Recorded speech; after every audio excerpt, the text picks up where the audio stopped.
Good. Wow. Good morning. Good morning. It's the Last Minute Laura Show. Good morning. Good morning. Hello. Hi, everybody. Welcome back. Potting up babies. Oh, I love that. Good morning, Sonia. Good morning, Candy. Good morning, Hannah. Nice to see you all. Welcome, welcome. Oh, big yawn for me. Good morning, Melissa. Nice to see you this morning. Welcome, welcome, everybody. Come on in. Take your shoes off. Get comfortable. Let me just organize my screens here. Good morning. Did I just give myself... I just was dealing with a safety pin, and I think I stuck myself in a cuticle zone. Okay, good morning. I have not yet taken my meds. Surprise, surprise. But I'm going to do it now. And I've added in a vitamin B. I think. It's B, not D, right? It's L-methylfolate. I think it's B. Anyway, I'm adding in another vitamin, and we'll see if it cures my anemia or whatever. Cures whatever's wrong with me is gonna get cured from an extra vitamin. It's for sure. Also, the antidepressants and anti-anxiety and ADHD meds probably help.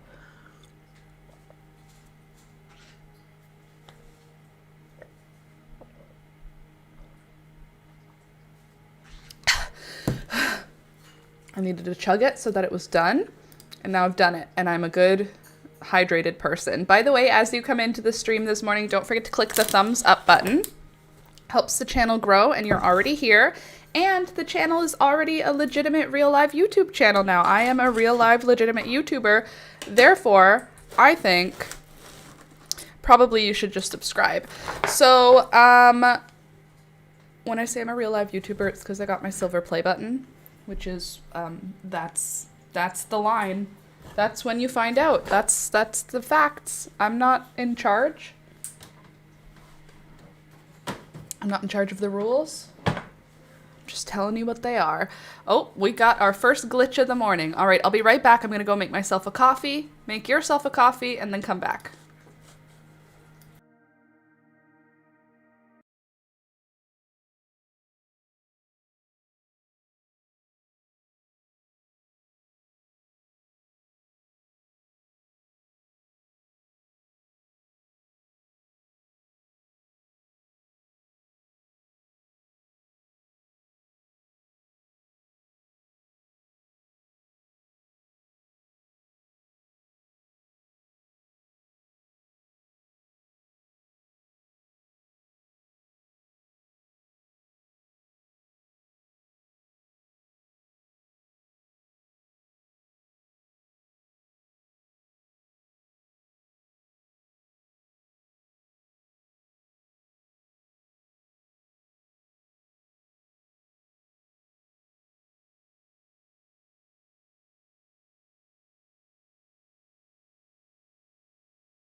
If our internet can handle me being here. Good morning, everyone. Hopefully, fingers crossed, everything's working. I think it's all working. I think it's all fine, okay? My hair is still wet because I showered this morning. That's just what happens on days where I don't want to shower at night, as I would expect from most of you. Also, I have finger eczema showing up, which is super fun. We love that for us. Not my favorite, but you know. How was everyone's weekend? Did everybody have a good time? What did I have? I had a good time. Yesterday I spent the day with Julia and the kiddos. Julia and Alistair and I went to the beach, which was a lot of fun. Alex needed some hours on his own for some mystery reason. My birthday is in like 2 weeks, so I'm guessing that's the mystery reason, but maybe he was just visiting his other family. Who knows? I will say, I had a nice time. Also on Saturday, Alex and I did our groceries like we usually do. What else did we do on... Oh, right. Okay, so as you can see in the title, we are going to be crocheting a new thing. I have a sweater that is half finished. We're going to finish it. Also, I have a skein of yarn here that I found at the thrift store for $1, I think. It may have been 50 cents. But I found a skein of yarn, and it's clearly hand spun, and it's clearly like undyed natural wool. And I thought this could be fun for us to try and figure out what to do with it. It's like, my brain is like, is this somebody's dog? Is this even confirmed to be sheep? Like, the way the hairs hold is... It's giving dog. However, could still be cool. I could make Toby a sweater out of a dog's fur. It may be wool. It just gives me the vibe that it's not. But I have no way to verify. I just feel like when I'm seeing hand-spun yarn, these feel like hairs. They don't feel like...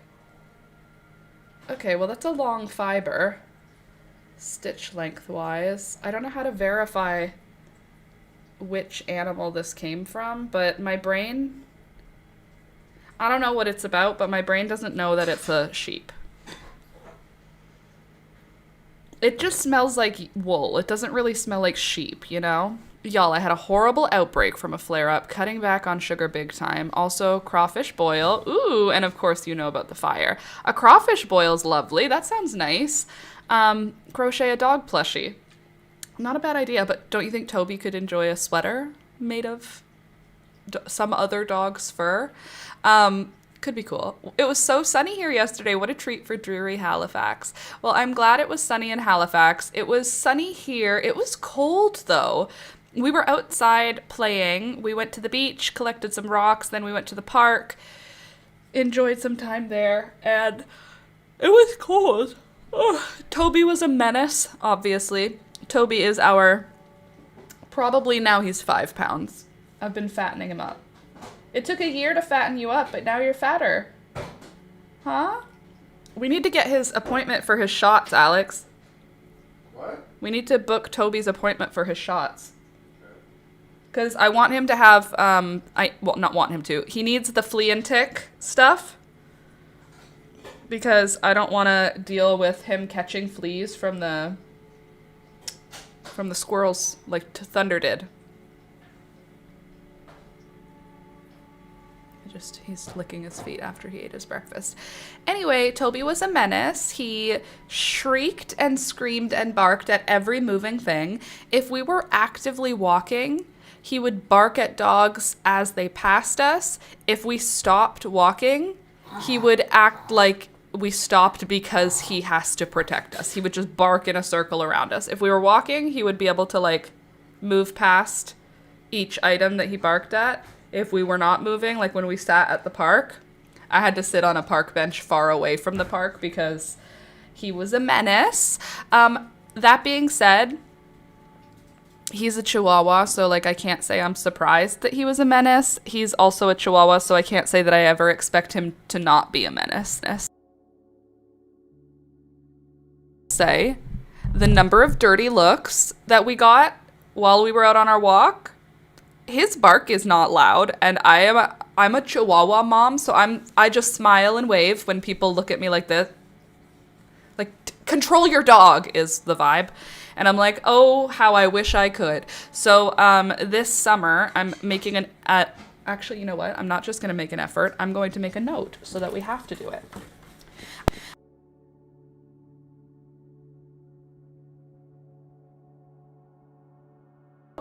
This summer, I'm going to add it to my to-do list to make an effort to get Toby a little bit calmed down. We're going to work on recall. Also, I found when he's barking, he does not listen. Not a little bit, not at all. He doesn't listen at all. He cannot hear me when he's barking. So I need to work on recall. Can I have a bite of one? Just a bite. Thank you. I don't want a whole one. No, I don't want it. I don't want it. I just wanted a bite. Okay. Love you. Good luck with that. Sorry I put it on bad. Okay. Let me write it down. To-do list. Work on recall. And what would you call that? Obedience training? I think obedience training. Ooh, we could do an obedience class. That could be fun. Training with Toby. Okay. Work on recall and obedience training. He has 0 recall if he is not interested in coming. When he's happy and in a good mood and listening, he comes right when I call him. But when he was out and about, he just didn't come when I called him. And like we were in my sister's backyard and he was like sniffing around. He was just like sniffing the grass, and then he started eating grass, and I was calling him and I was like yelling his name from like 10 feet away from him, and he just didn't even look up at me. And I was like, I had this moment where I felt like rage. I was like, excuse me? Thunder would never ignore my calls. Get over here. And he was like, I won't be doing that. And so then I looked at my little sister and I was like, are you kidding me? And she looked at me and we were just like, oh, this dog, how dare he? And then I realized like he's a Chihuahua. It's my problem. I'm the one who loves Chihuahuas. So we're gonna work on recall because he's such a good boy, and I know he's smart, and I know he knows his name, which means he has a little bit of stubbornness to him, because I know he knows. He's not stupid, so I can't even be like, oh, he's just really dumb, that's why he doesn't listen. No, it was an active choice, and it won't be a permanent one, let me tell you. Okay, also, I made a garden friend on the weekend, which was so much fun. And I know she was a garden friend as opposed to just a garden acquaintance because she invited me into her home. I have very little stranger danger. I realize I've gone into too many strangers' homes in the last year. Anyway, sometimes there's disrespect from the dogs. It was disrespectful. He was straight up being disrespectful to me. Okay, anyway, I made a planty friend, and she gifted me 6 different cosmos. I asked on a local plant group, does anyone have apricota cosmos? I don't know what happened. None of mine did well. She had 19, and she gave me 3 of them. And I was like, that's a huge percentage of your total. Like, I would have given me 1. 3? Are you kidding? So she gave me 3 little apricota seedlings. I have them under the grow lights. Can this pick a side? Thank you. I have them under the grow lights. They look amazing. But she also gave me 3 double cranberry. 3, I think that's what they were called. 3 double cranberry. Let me see if I can get a quick pic for ya. So that you can see what it looks like. I am growing the double cranberry Cosmo. I am growing the double click variety So I know I will have, I may have, I shouldn't say I will have, I may have double click cranberry Cosmo seeds as well. I'm going to see if I can get a picture of just the double click cranberries. They are quite lovely. I think I will be putting all 3 of them out. Anyway, she gave me 3 additional seedlings for the double cranberries. I am growing the double click variety of Cosmos, and I planted tons, but the double click comes with many colors. It comes with like white and pink and cranberry and like Piketty sort of varieties, but I just want you to see this. Hold on a quick sec. Let me find her. Double cranberry. Okay, so this one is the double cranberry. The cran. She's gorge. She's love. Beautiful color. And then, I hate that sound when there's grit between your mouse and your mouse pad. Okay. Next. The other one, this is the one that I'm growing. Okay, well, not that. This is the one that I'm growing. So the double click series. This is like the seed packet I had. So it has the cranberry one, but it also has the pink ones, the white ones, and the Piketty all in the double click. So we will see what ones I get out of it. But now I have just this cranberry variety, which is super fun. We will see how they all look. I am excited to see them. I would like to see some really beautiful Cosmos this year since I had such shitty germination. I'm happy to have that. This is the double click cranberry. It's cute. Anywho, I don't know what seeds she used, so I don't know if they'll look exactly like the ones that I grew. We'll see. But the exciting thing for me is that now I have guaranteed, well, let's not count our chickens before they hatch. I currently have 4 seedlings for Apricota Cosmos. I have my 1 seedling, which looks just horrendous. I'm going to be honest. The seedling looks like death, but I'm not giving up on her. And then 3 seedlings from her. And she also gifted me a house plant. And I don't remember what it's called. I told her, this looks like a wart, like butterwort or whatever. Like it looks like one of those like insect-eating sticky plants, don't you think? It's so pretty. The little flowers that are on it just like bob in the wind. They're little dancing purple flowers. She told me what it was called. She had lots of these all over her house, so she said they replicate quickly, like they're easy to keep and double. So I love that for me. I love the idea of having a new fun houseplant that I've never grown, and imagine if I could keep it alive a long time. Her mother plant was like, it had to have been in like a 5-gallon pot. It was the hugest mother plant I've ever seen, covered in these flowers. Maybe a phlox. It's definitely not a phlox. It had a weird name, and she was like, have you ever grown? It's like Jason's needle. It was like 2 words that to me didn't do science. I wasn't having an easy time remembering it. As soon as I left her house, I was like, I was done. Let's see if my Google Lens can see what she is. Google Lens says Streptocarpus saxorum. This is not, false African violet or Cape primrose. Streptocarpus saxorum. Streptocarpus saxorum is what it's called. Wow, that sounds like a disease. I have Streptocarpus saxorum. It's a specialty variety of Streptocarpus. You know, like streptococcal. You guys know what I'm trying to say, and that's what's important. Let me see if I can find it again. On, not Google. Streptocarpus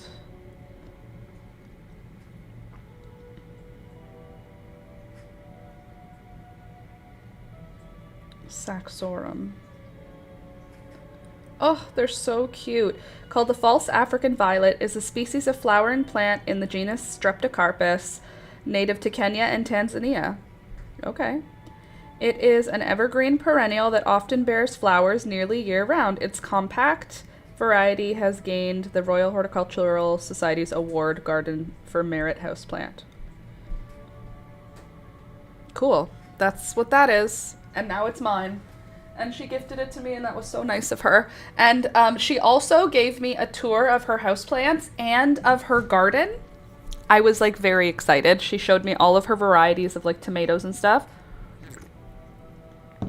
And she showed me her whole outdoor garden. She has hellebores like coming out of the wazoo.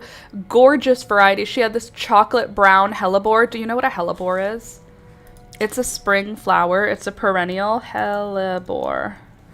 And they are like the prettiest thing you've ever seen. Unfortunately, the flowers usually are facing down, but that makes them like a private delight. You get to just enjoy them privately. Hold on.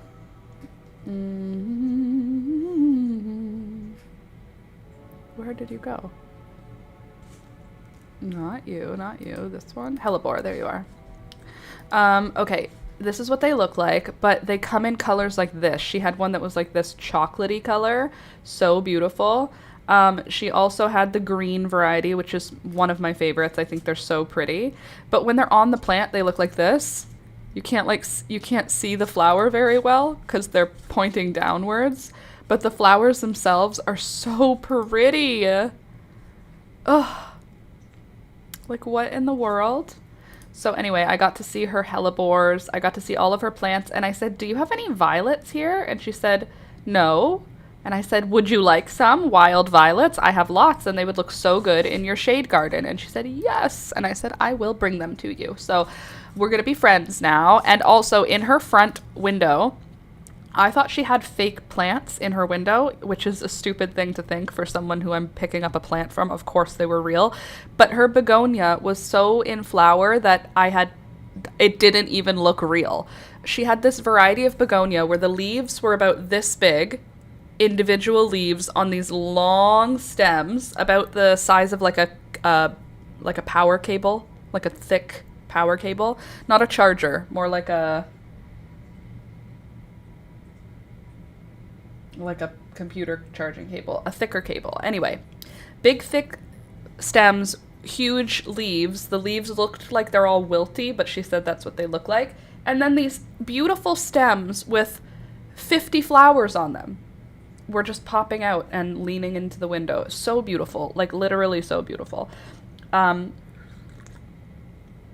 She also had like old perennials indoors that were like trees. She had multiple trees in her home, and her black lab didn't even bark when we entered the house, which is amazing. And I walked all through her house. She let me like look around because she also made me feel some kind of way about my decor style, because I am a maximalist. I like to have lots of stuff, and I love to have lots of decoration. I like having stuff everywhere. And she had stuff everywhere also, and she was like, oh, don't even take your shoes off, like, don't worry about it. And I was like, this is your home, of course I'll take my shoes off. And I carried my shoes through the house, and she was like, don't worry about it, it's like, I know there's stuff everywhere. And I was like, wait, she's doing the same thing I do. And I was like, your house is beautiful. And she was like, I made it the way that I like it. And each room was a beautiful, like, rich color, but not tacky. It was like old rich colors, like deep green and like maroon. But like, I don't know how to explain it. It was beautiful. It looked beautiful. She had beautiful hardwood floors. Her kitchen was amazing. Her kitchen had like all different colors and tiles and like pots hanging from the wall and the ceiling, like just like a witch. She was like a witch. It was very lovely. It was like a really nice thing to see, because I'm always feeling some kind of way about my decorations in my home, feeling like whenever people come in who are not my people, they'll look around and be like, oh, a hoarder, how lovely. But I'm not a hoarder because I keep my floor clean. I just have a lot of stuff. But since my floor is clean, technically that's what makes me not a hoarder. And that's a fact. Also, my marigold opened all the way, and she looks amazing. This is my red and gold bi-color. Now that I'm seeing her, though, I don't think I'm going to keep as many. She's beautiful, but I don't need very many of her. I am so excited to get these things in the freaking ground because everything is starting to struggle now. Like, my zinnias are starting to have a hard time, and they need to get into the ground so that they can start actually taking off. Because holy macaroni, they don't like being trapped indoors this long. Maybe I'll fertilize them a little bit. Maybe that'll help.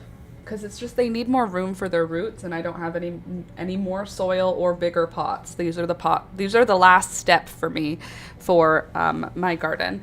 So let's see what the weather's going to be. It's still showing that there's going to be some cold days in the future, which sucks, but like I can't do anything about it. I planned on having the garden already in by now. Oh, excuse me. Today, 15 degrees is the high, but 4 was the low. So Friday, Saturday, Sunday of this next week, it's going down to 2 degrees, 1 degrees, and 2 degrees, which is too cold for plants.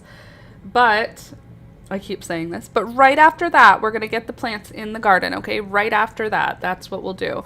So, oh well, we're going to be a little delayed in the garden this year. I'm going to try and be fine with it, because I don't have another option. I'm just bringing my plants inside at night, putting them outside during the day. Inside at night, outside during the day. And it's like hard and awful and annoying, but gotta keep them safe, and they're not strong enough to handle that type of a cold night.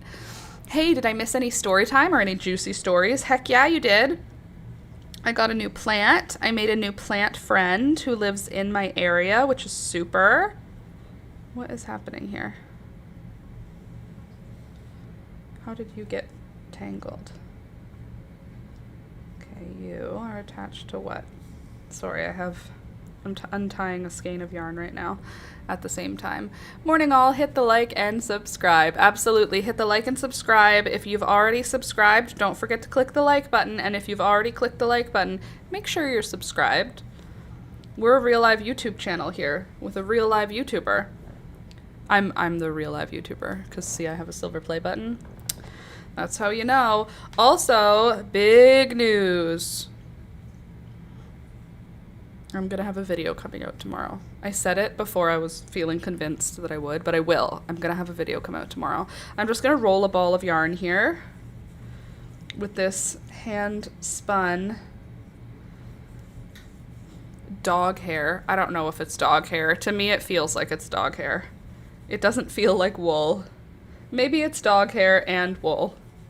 Or maybe it's a sheep that... It doesn't feel greasy enough to be hand-spun sheep's wool.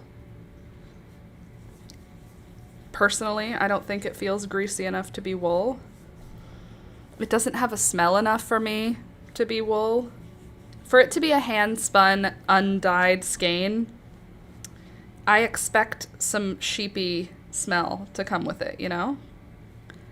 So, it's making me think this belonged to a dog. I found it at a thrift store, and I picked it up because it was hand-spun, and that makes me feel sad to leave it alone.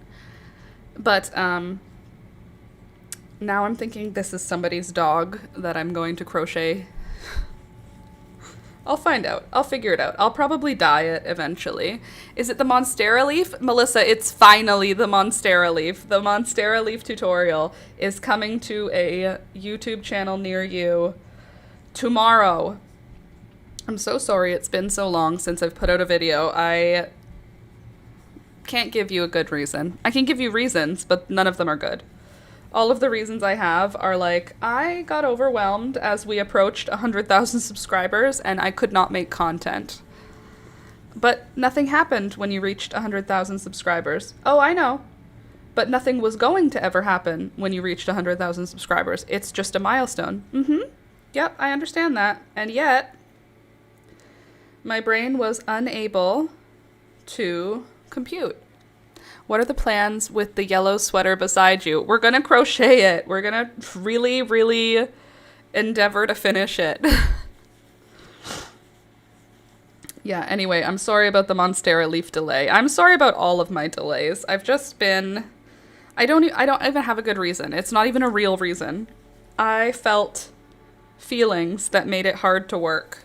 It wasn't real because nothing was happening. No one was expecting anything different of me. And yet, my brain, she don't like it, and therefore it don't work. If my brain don't like it, it don't work. There is pieces of straw and hay just falling onto my lap as I wind up this hand-spun ball of yarn that I found.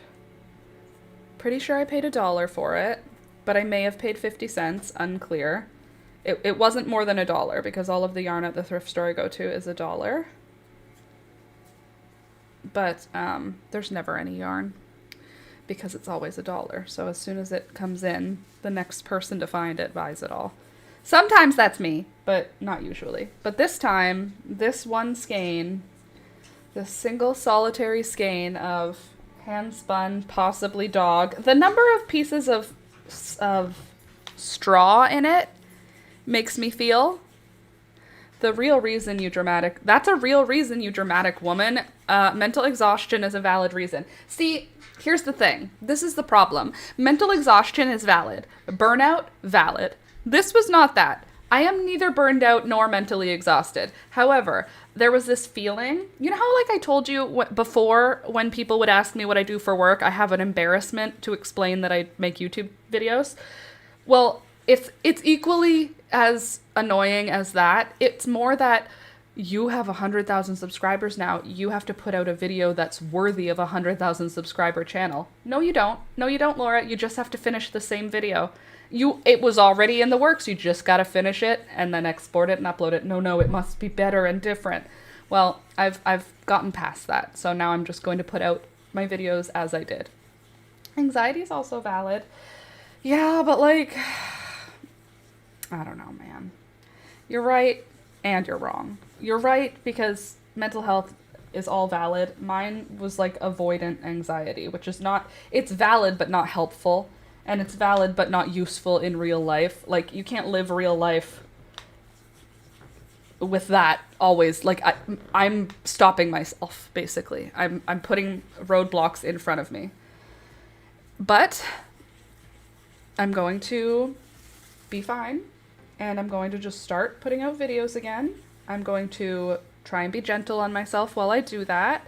And I have my first one coming out tomorrow. So hopefully you will enjoy a new tutorial, and the channel will once again begin its slow growth on its way to its next success. We'll see. Either way, I'm still excited and happy to have a YouTube channel. So I know that I'm not like burnt out. Given some of the content the 1 million plus subscribers creators put out, no, you do not. Okay, well, thank you. So where are my 1 million subscribers, Melissa? If I can put out content, where are the people? You know where they are? Not finding me because no new content has come out. That's what I need to put the content out so people can find me, because nobody finds me via my streams. Literally, it's just us here. You see how there's 7 people here? That's it. The live streams they're a quiet place for us to start our day, and I like that about it. However, my brain sees the live stream, even though I am aware the live stream does not earn me money at all, my brain still sees it as part of my YouTube work. So like, my brain is like, I'm doing work still. No, you're not. This is not earning you any money. The idea is that eventually the live stream will be a respite from the hard work of YouTube, but you gotta do the hard work of it to have the respite.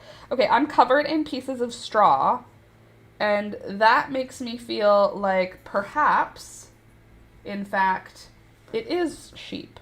What dog would have, any long-haired dog could have straw. Who's spitting their dog's hair into yarn? You know what I'm saying? People like me. So I'll be here for people like her. Anyway, here's one ball of hand spun. Here, see if you can guess. Do you think this is from a sheep? What do you think? Like a blue-faced Leicester? A Angora Goat, I named my willow oak sapling Willow Oakenberg. I love that. I also have a plan to have a willow sapling, but I want to do what this guy on Instagram did, and so I'm going to, but I'm going to wait till I have my friend to do it with, because I know she would love to do it as well. You take a stick, a willow stick, and you carve a face into it, and then you root that cutting, and now you have a willow spirit. And then when it grows into a big tree, it'll have like a face carved into it, or it'll just like heal it over. But it's cool. Maybe it's yak. Man, I don't know. It's rough. I wouldn't call this soft yarn. It's got a good long staple length, which is surprising because of how frizzy it is. Do you see like how much halo is on there? But the staple length is like 4 or 5 inches, maybe longer in some cases. Let me just pull out another bunch. Ugh, it breaks. Okay, that's a short staple. So there's multiple lengths mixed in, because that's got to be 2 inches. So there's 2 inches and 5 inches. How long? But I guess sheep have long hair. That's the whole thing. That's why we keep them, because their hair keeps growing. Sorry, my nose just started running. Okay, could you just sit where you are? Also, my hair is wet, and I'm trying to let it dry with that little ringlet that it does when it's wet. So if you're like, why is your hair in clumps right now? It's because I'm trying to dry it in such a way that the curls are maintained, so that when I brush it out later. Look at that. Do you see that ringlet? Who is she?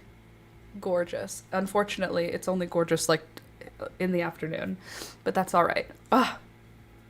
Okay, so now we have a ball of yarn that we could knit or crochet into something. Ooh, a knitted item could be fun. Like, I don't want to wear a knitted hat out of this yarn because of the way that it feels, but who's to say? Let's see if I can pull out another longer staple for us to determine which animal this could have come from. The problem is it's already been spun, so the texture of the hair has been changed forever. I'm going to see if I can just pull it. Here's the thing, though, too. If you had hand-spun yarn, why are you getting rid of it? The only thing I can think of is you stopped hand-spinning yarn. Who's going to spin their own yarn is going to dispose of it at a thrift store. Unless you're trying to offer a sweet gift to a stranger. That's a possibility. I've done that before. I've brought things to a thrift store with the hopes of someone else finding them because I wasn't getting any joy out of them anymore. Let me just try and find a staple length here. What have we got for our longest piece? I'm going to say this has got to be close to... Honestly, that's got to be close to 6 inches. As someone who can't visually measure most of the time, let's see how long this is. Oh, that's even longer than 6 inches. Hold on. Okay, so this individual hair is 7 inches long. So that's a long bit of hair. Who has 7-inch long staple length? Okay, hold on. 7-inch staple length hair for spinning. And we'll see what the Google internet... Remember when Google used to figure out what you wanted from that? Have you ever spun human hair? What is needed? 4 to 6 inches if you really want to do this. Okay. Can poodle hair be spun? Poodle wool can be difficult to spin because it doesn't have the same crimp as the undercoat of breeds. What is the staple length of yarn? For instance, 2 to 3 inches. A beginner got oh, there we go. Choosing the right yarn for hand spinning. Let's see. Staple length. It's definitely not Angora rabbit. Let me tell you, it's definitely not. I've had Angora rabbit yarn before. If you remember Frida, she used to come by here all the time. She made me a skein of yarn from her white rabbit, and it was the softest yarn I'd ever used. I knitted it into a triangular shawl for my wedding. It's in my wedding box because I didn't get married. My partner's mom spins her Great Pyrenees fur. It's full of hay too. Okay, well, not Great Pyrenees colored.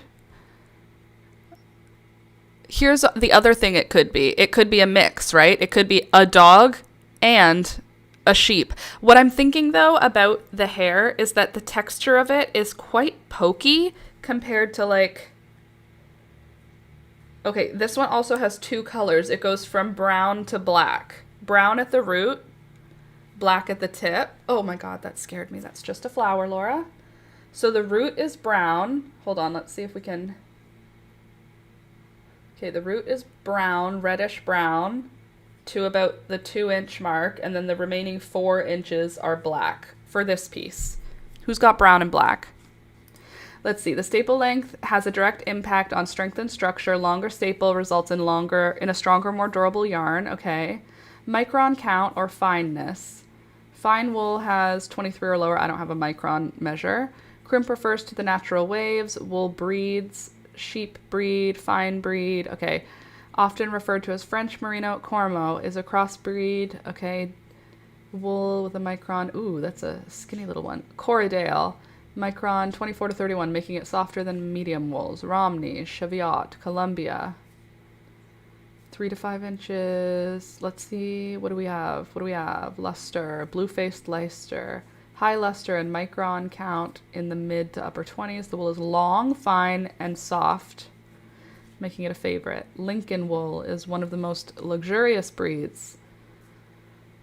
Good for outerwear. Okay, let's see. Merino.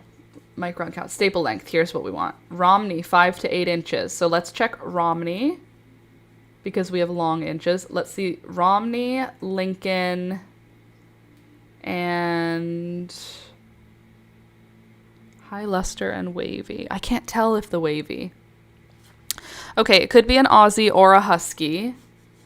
Gotta dig out some dirt for my Red Runner bean bed. Ugh, I'm not doing Red Runner beans this year. I'm doing Firecracker vine, which honestly, if you can have both, have both. If you can only have one, I would rather have Firecracker vine, unless you're eating the Red Runner beans. But I didn't eat the Scarlet Red Runner beans. They were so tough that I just kept the seeds for the following year. But I don't have one here to show you. My Scarlet Red Runner beans, they have beautiful leaves, kind of fig leaf shaped. And if fig leaf and ivy had a baby, that's what Firecracker vine. But the flower that comes off of them is stunning and looks like a flower that hummingbirds would be into. I'll show it to you. Don't worry. I'll just show it to you. Firecracker vine. I'm sorry, just the way I am today. I feel annoying. Do you ever have that feeling where you're just like, I'm ready to annoy someone? Like I need to like find a man to fight with today. I could be annoying. It looks like this. The flower is so fun. It's red and then they fade to white. They go through red, orange, yellow, and then they fade to white. And at the end of summer, it looks like this. You just have these beautiful flowers coming out of everywhere. And they can cover like a whole fence. Like, look at how cute that is. She's cutie and she's Grace. So I'm going to be planting a whole bunch of those because I have a whole bunch. Those are going to be going into my sweet pea garden. Oh my gosh, I didn't get to tell you about my sweet pea garden. So I want to work with this right now. But what could I make right now with this? No, we're crocheting a sweater. Stop it. Stop it. Let me, before I get into my stories, show you my stuff. I have the back finished on this sweater.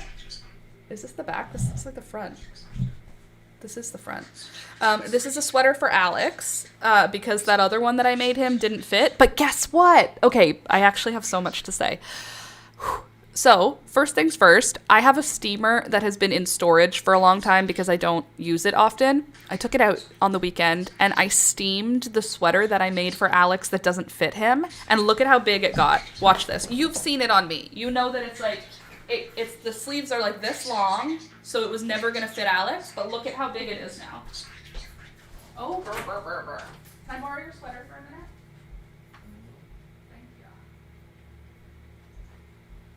Look at how big I got it by putting it through steam. not reblocking it, I steamed it. Look at it. It's huge. Look, the sleeves, they were 3/4 length on me. It's gigantic now. I'm so happy. It fits Alex now. So he wore it. Look at how big it is on me now. Do you remember how fitted it was? Do you remember how fitted this sweater was on me? Do you remember how the sleeves were this long? And I went, oh, well, it doesn't fit Alex. That's too bad. I just put it on a hanger and then I steamed it, and it just grew the way I wanted it to when I blocked it initially. I'm so happy for him. Now he gets the sweater. Do you know what that means for Laura, though? It means I need a new sweater because this was my summer sweater and now I don't have one. Look at how long the sleeves are on me now. Anyway, if you didn't know, because I didn't know it was going to be that big of a change, because I don't steam my stuff, I block it, I wet block on mats. But if you wet block and then it's still not the right size, steam, little home steamer. Amazing. So happy about that. That was something that made me very happy this weekend. I also steamed, since I had it out, I also steamed this sweater, which is usually short. It's usually a short sweater. Now look at it. Full length sweater now. Used to be short. Now it's full sized. We love that for us. And last but not least, I also steamed this just to see how big we could get it. And let me show her to you because she's nice. I still haven't woven in the ends. Ta-da! Ignore the unwoven in ends. Ignore. There. So I know it doesn't look good with this dress. Don't worry about that. The point is, it got way bigger, way longer. It is no longer cropped even at all. Not my most flattering item, but you know, still cool. Also, this dress, any recommendations? I have 2 ideas. Idea number 1, sew a piece of string here, sew a piece of string here. Oh, I'll center it better. And then I can like tie at the back. I tried with a safety pin today just to like pin it so that it would like look like a fitted dress, because it's not fitted at all. And I love how it feels, but I don't love how it looks anymore. I was fatter when I bought it, so now it feels like it looks frumpy for me. But I love how it feels because it's linen. I love a linen dress. Okay, we are gonna crochet, I promise. Anyway, I steamed stuff. Wow, that steamed up nice, right? Okay, let's see if we can loosen up this mess now that it's dry. Dryer. Oh. Speaking of dryer, did I tell you that Alex fixed our dryer? Our dryer broke and our landlords suck. So before we submitted a request for them to come fix it, which would have taken probably weeks to get them to come out here, Alex just took it apart, found the problem, bought the replacement part, and fixed it. The drum belt broke, and when the drum belt broke, the drum fell onto the drum arm. So the drum arm broke. It's like a $20 fix. And my Alex is now a fully fledged contractor. If you need any repairs done on cars or small engines, he's got you. Or he's got me. He's definitely not got you. He's got me, though. But yeah, that was exciting. Okay, wait, I wasn't finished about a different story still. Steam, great. Stories from the weekend. Yarn. Oh, okay, so the garden this weekend. I don't know how to tell you how excited I was about this, but my garden absolutely exploded with sweet peas on the weekend. It's still cold here. we're still getting nights. Sorry, I have a hangnail too. We're still getting nights that are in the single digits, which is too cold to put annual flowers outside for. However, annual flowers that are cold, don't mind it. So sweet peas, you have to start them outside. Nasturtiums prefer to start outside. So in March, we planted 1 million sweet peas outside and 1 million nasturtiums outside. They are all coming up all at the same time. There are like probably 100 1-inch just shoots out of the ground. Did we take our meds? First of all, Candace? How dare you? Second of all, yes, but late. Anyway, the sweet peas are coming up in droves. There are sweet peas coming up everywhere. Some places that I didn't put them, so the squirrels moved them, which is fine. I don't mind having stuff come up everywhere. But I have 4 major sections of my garden that now have significant sweet peas coming up. I have my main trellis, which is about 8 feet wide by 6 feet tall, and that has 3 large pots. And when I say large, I mean like 2.5 feet across, big pots, and 2 feet tall. Actually, yeah, I think it's 2.5 feet across. Anyway, I have 3 of those, and they are all coming up with sweet peas. That's one section.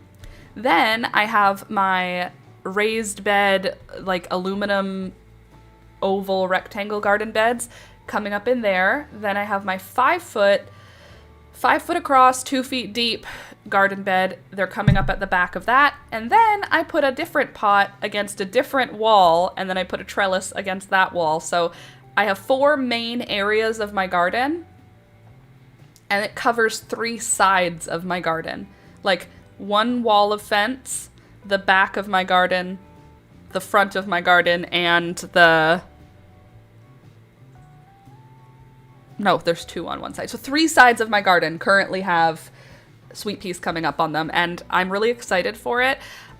I'm hopeful that we're going to have like really good flowering this year. I feel like last year I got sweet peas, but I don't feel like I got a lot of sweet peas. Like I don't have a lot of pictures of just a handful of sweet peas, which is fine. But I would love to have a handful of sweet peas. That would make me very happy. I would also really like to get all of my status doing really well this year. I would love to have, like, what are the rules for status? Why don't we look and see if we can find it? How close to plant apricot status? Oh, she's so beautiful. How to grow status. Status, apricot beauty. Harden off and transplant out after the last frost. Rude. Plant spacing 12 inches. 9 to 12 inches apart.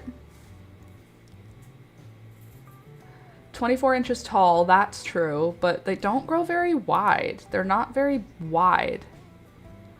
If in rows, for cutting, space them 12 inches apart within the rows. Spacing beds, a 9 to 12 inch space ensures room for the bushy, papery flowers. The flowers are not bushy at all. The plant is a little bit bushy, but the flowers are stems that stick straight up. Status, 6 weeks before the frost, sure. Transplant out after all risk of frost. Isn't that beautiful? This is what I'm growing.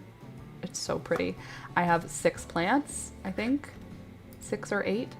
And I'm very excited about it. Apricot shades. So on the surface, that's already done. We're late for that. Hipster apricot. Can you just name them whatever you want? They're all the same plant. They're all the same photo.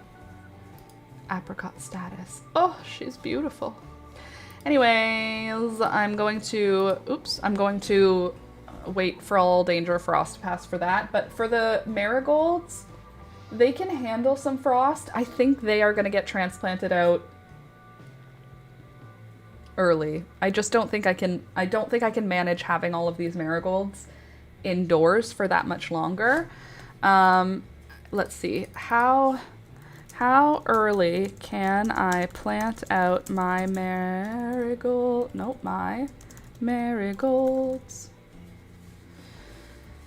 1 to 2 weeks after the last frost date. First of all, I disagree. I feel like that's not true. It says they must be above 10 degrees Celsius before planting. Again, I don't believe you. Planting too early can result in stunted yellowing plants, while waiting for warm weather ensures rapid growth and earlier blooms. I don't think you're right. How to grow from seed in Canada. Okay, well, stop saying all danger of frost. I don't get to have that. What should not be planted near marigolds? Pole beans. Why? And cabbage. Interesting. When do I start my marigolds? I do April 15th for smaller plants and April 1st for larger ones. The 3rd week of March for African types. Hold on. Hi everyone, I hope you've been safe with the snow. I'm wondering when is the best time to start my marigold seeds. I do use grow lights, but I want to make sure it's done at the correct time. It depends. The Farmer's Almanac is a great planting calendar. Great. I believe I started them in late March under grow lights. They come up pretty fast. Sure. And 1st week of March. Okay, that's fine. April 15th for smaller plants. And April 1st for larger ones. 3rd week of May for the African types.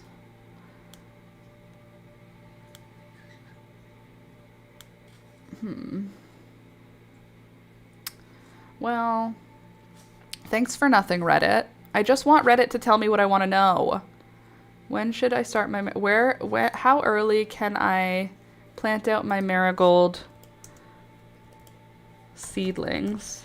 Ontario. Let's see what Google can tell me. After all risk of frost is past. I don't want you to say that. I want you to tell me that I can put them outside now. The disrespect of Google. It doesn't even care about my feelings. I just want to put them out now. I'm so over having a billion plants in the house. Like, I love having plants, but like a billion of them is kind of a lot. It feels like a bit much right now. Little overwhelmed, if you will. But today's gonna be a beautiful day. I can see you. You're a thrip and you're just sitting there on my zinnia. No respect. Are you another thrip? That's so rude. Like, these plants are clearly struggling and you're gonna sit on here and eat them? Like, who do they think they are? Dang thrips. Not many, but it doesn't take many to really fudge up your garden, you know?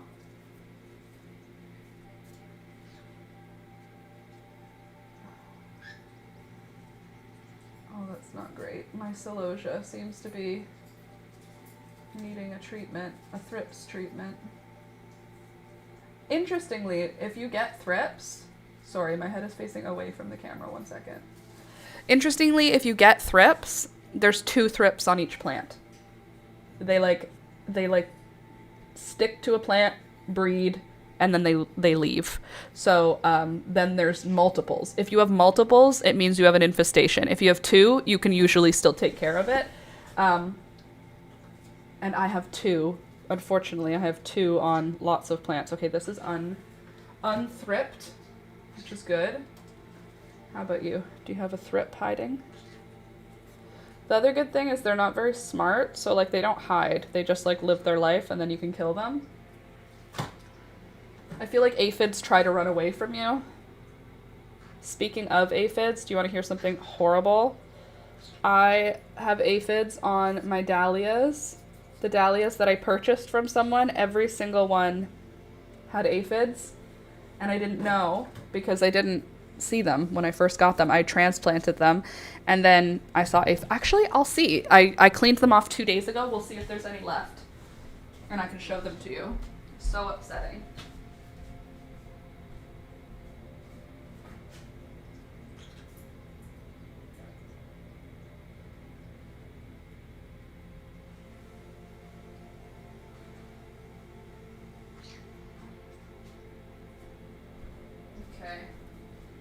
So unfortunately, some of them still have aphids on them, which need to be dealt with again today. Here's what they look like.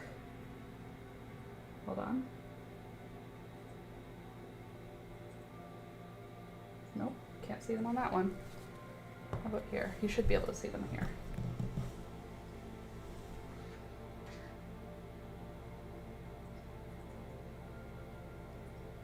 Can you see them? They're on the top of it. Little devils. Anyway, it's fine. I'm managing it. I also have to pee now, so I'll be right back. I'm gonna go pee. I'm gonna wash the aphids off of this. You guys just hang out. I'll turn the music up. I'll turn my...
have returned.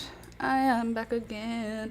Okay, so something else that's doing really well is the Rose Campion that we started from seed last week because we were worried about not having any because the adult plants seem to have had a pretty major struggle when it comes to this year.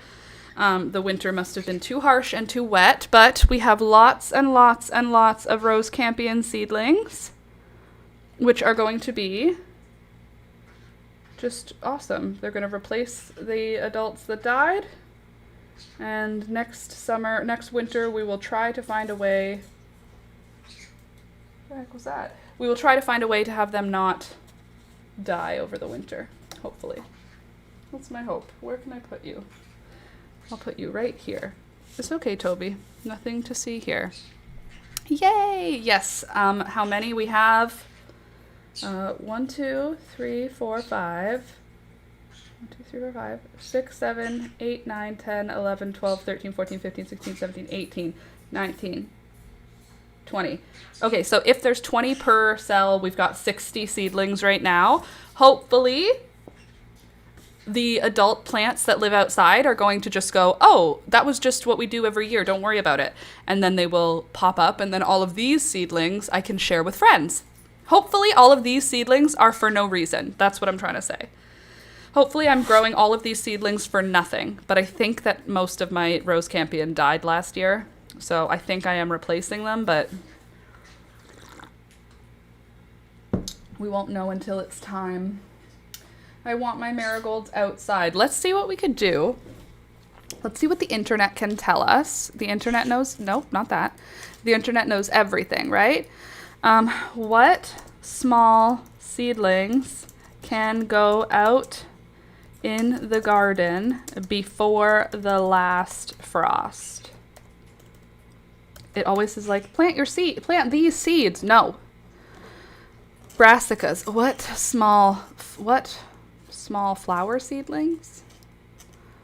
Early plantings? What seeds can be planted before the frost? How long before seedlings can go outside? 1 to 2 weeks before you want to plant them in their permanent homes. Well, that's now. Can plants survive one night of frost? Most plants can. Is it okay to leave seedlings outside? Once they're spending days outside, you can leave them overnight if the temperatures are mild. What plants don't need to be covered in frost? I know all those. I need flowers. How big should seedlings be? Okay, let's try flowers. What small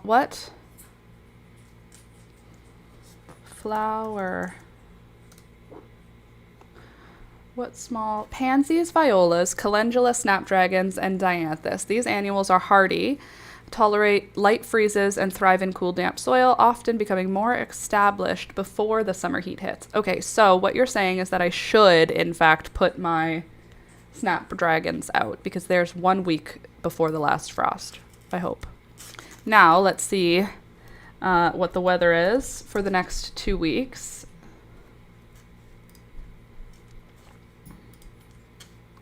Okay, we've got 18 degrees tomorrow. Doubt it. 8 degrees at night. Not bad. 9 degrees in the day on Wednesday, 3 degrees at night. See, this is our problem right here. Thursday, Friday, Saturday. Oh, you can't see the whole thing. Why would I worry about what you guys can see? You know what I'm saying? Let's try and shrink that down a bit so you can feel like you're part of it. Feel like you'd probably like to be involved, right? Nope, that's not what you want. Like this. Come now. Just believe me, okay? Just believe that what I'm telling you is the truth. Winter is not gone yet, but it's gonna be gone. Where it says 1 feels like -1, too cold. 9, 0, too cold. 8, 2, too cold. 10, 5, we're getting there. We need these nights to be headed towards 10 degrees, but they don't seem to be at this moment headed towards that. Okay, let's see. See the 7-day forecast. Okay, we've got our highs and our lows. Our overnights.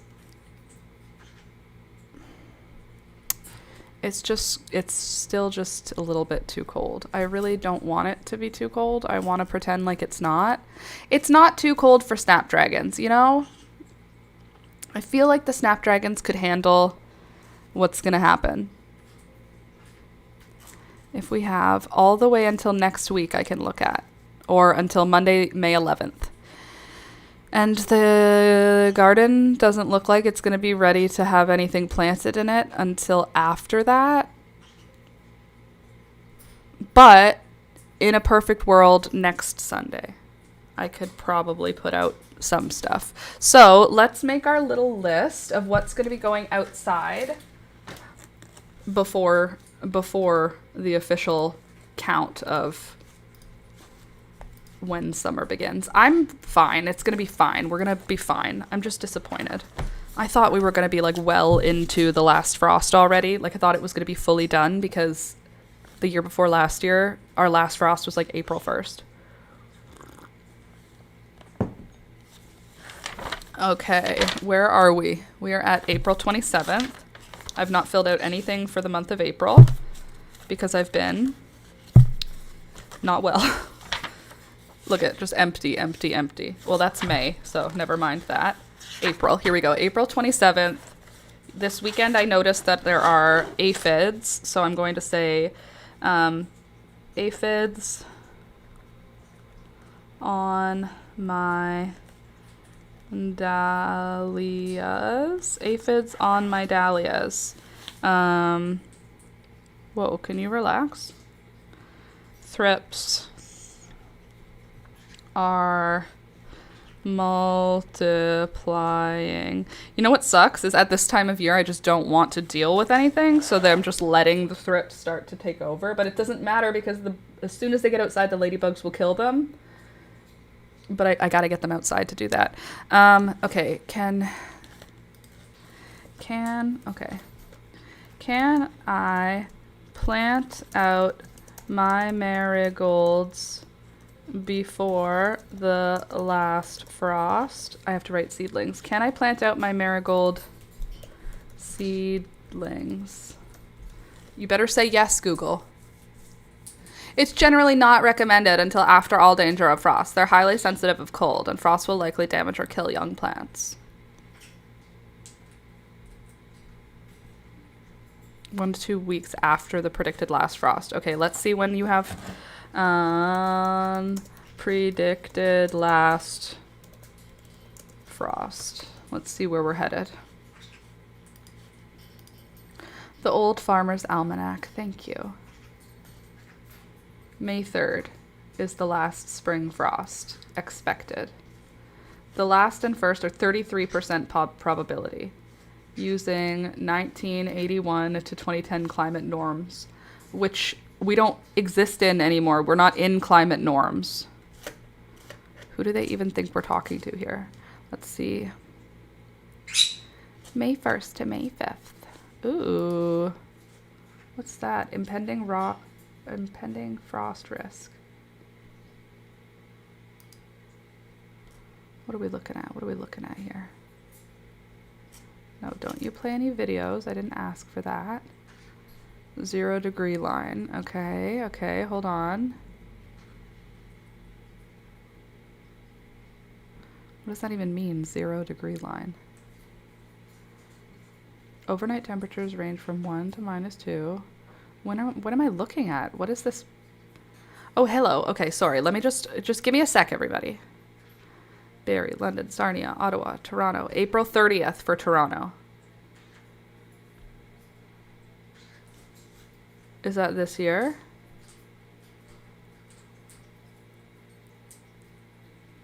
Saturday to next week, temperature roller coaster to wind down. Looking ahead at additional round of unsettled weather is likely toward the end of the week, and into the weekend we're stepping off the temperature roller coaster, though, as this pattern will favor more consistently mild readings along with the threat of potential thunderstorm activity. Good. I'm fine with that. As we head into the end of the month, the average temperatures are close to the low to mid-teens. The forecast is to remain above seasonal for the rest of April and into the start of May.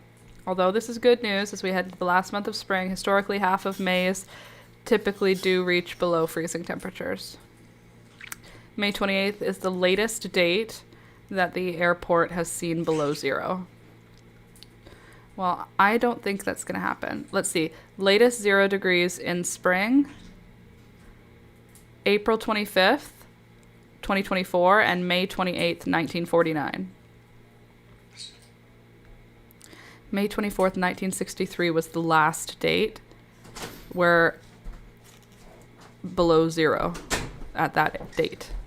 Okay, basically, we're fine. We're going to be fine. Winter is over. We can plant out our, we can plant. Hi, I love your plants. Sorry, I didn't see you come in. Good morning. I missed your first chat. Welcome, Loopy. Nice to see you. Thank you for coming. I'm glad you like my plants. I also like my plants. So I'm happy you're here. Sorry, this is someone from Twitch. I didn't have my Twitch chat open because I am Twitch trash right now. Here we go. Let's make sure we're not missing any Facebook chatters. Anybody in the Facebook chat chatting? No, good. We're good. We're not missing anything.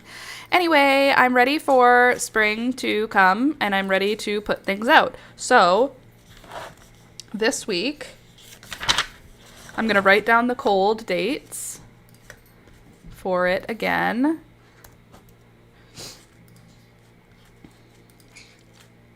And we're going to see.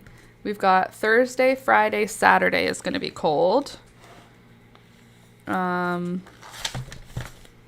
So Thursday is going to be, where'd you go? I lost you. Okay, Thursday, I guess Wednesday even, 9 degrees and 3 degrees. Thursday, 10 degrees and 1 degree. Friday, 8 degrees and 2 degrees. Saturday, nope, that was wrong. 10 and 1, 9 and 0. 9 and 0, 9 degrees and 0 degrees. And then Saturday is 8 degrees and 2 degrees. Then Sunday is 10 degrees and 5 degrees. Okay, that'll give me an idea. May 3rd is the estimated last frost. So maybe I'll just start planting. Oh, that sucks. Next Saturday is going to be cold as shit. I have a friend coming. Excuse my language. Okay, so this is this week. I'm going to put in my end of the week plan what I want to do.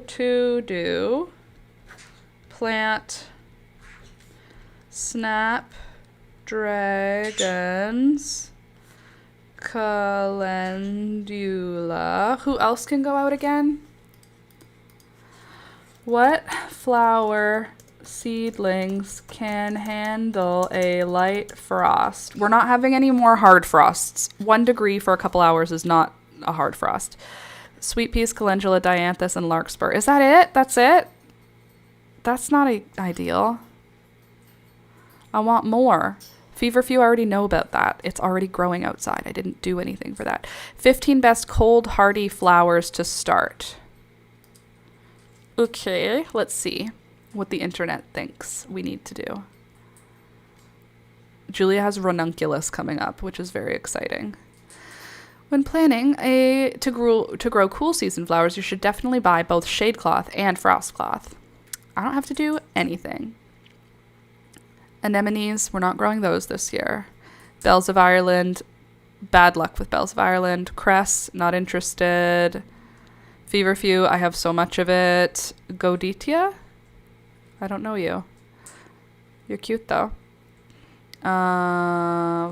Larkspur, Nicotiana or whatever. Poppies, already have poppies coming up en masse. Ranunculus, saponaria. Oh, natural saponics. Love you. Snapdragons, done. Status, what? It's no secret I love Status. They're great for dried and fresh arrangements and come in many colors. Hold on. That's it? That's no information. That's so rude. Stalk is a one and done flower. It's so fragrant and beautiful. I think it still deserves a place in your garden. Stalk is very easy to start from seed and my favorite flavor. Oh, it's a one and done. You get one stem. Sweet peas, done already. Cool. That was not enough information. I need more. How about, let's see. What annual flower seedlings? It's okay. We'll find it. We'll get there. We'll figure this out. Okay. Sweet alyssum. Okay, I knew that already. Calendula alyssum. Snapdragons, calendula, alyssum. Cornflower, I'm not growing. Petunias, once properly hardened off, they can handle light frosts. Okay. I'm not going to be putting my petunias out yet, but thank you for that. Welcome to spring with these hardy annual flowers. Thank you, Florette. Now show me the evidence. Who are we looking for here? We're not growing nicotine or tobacco. Words were hard. Snappers. Ooh, is that foxhound, foxwood? Why are you disappeared? Thank you. What are you called again? You are called foxglove. I have a foxglove, but it's a perennial, so it's coming up. Poppies, forget-me-nots, larkspur. I've never had larkspur that looks like Florette Flowers larkspur. It's just not even close. Okay, so basically none of my flowers. Cool. Great, cool, that's great. Love that for me. Plant snapdragons, calendula, and alyssum. At least I can get 3 things out. Is it even a whole tray worth, though? I'm pretty sure it's not even a whole tray, which means I'll still have 17 trays of plants that have to go in and outside all the time. Ugh, that's a lot. It's fine, it's fine, it's fine. It's gonna be fine. Having so many plants is not a bad thing. It's going to be a good thing, okay? It's going to be a good thing. Also, I have a perilla, whatever. It's a seedling that is from my next door neighbor. He has this variety of, I've been calling it perilla, but Chinese basil. They're Chinese and they have it from home. And it spreads like a weed all through our backyard. It's a basil though, so I don't care because it's a useful plant. But I have a seedling that somehow came up with one of my zinnias. Don't know how she got in there. With my creamy, what did we call it? Creamy blush ruffles. These guys got a little bit cold outside, I think. Or maybe a little sunburned. Are you a spider web or are you spider mites? No, you're a spider web. That's allowed. Spider webs are invited. Spider mites are not invited. Anyway, that's what this little guy in here is. Isn't she cute? Very fragrant, very licoricey, I want to say. And she's welcome to stay. I also have another marigold that has bloomed. Another red and gold bicolor. We don't really need them blooming right now, but they get so big. I was just like, let me see a flower. Do I have anything else that's flowering? Some of my geraniums are flowering. I have geraniums, lobelia, marigolds. I think those are the only ones that are flowering. Oh, I have a calendula outside that's going to flower today, which I'm really looking forward to seeing. Yesterday it was almost open, so I'll take a picture of it after the stream so that I can show it to you. I'll take a picture of a few of the really cool stuff going on outside because the outside garden makes me feel like my stuff could survive outside. I feel like it can. I know 0 degrees is cold, but like I live in the middle of the city. Is it actually getting to 0 degrees? I feel like it's not actually. I wish I had a thermometer.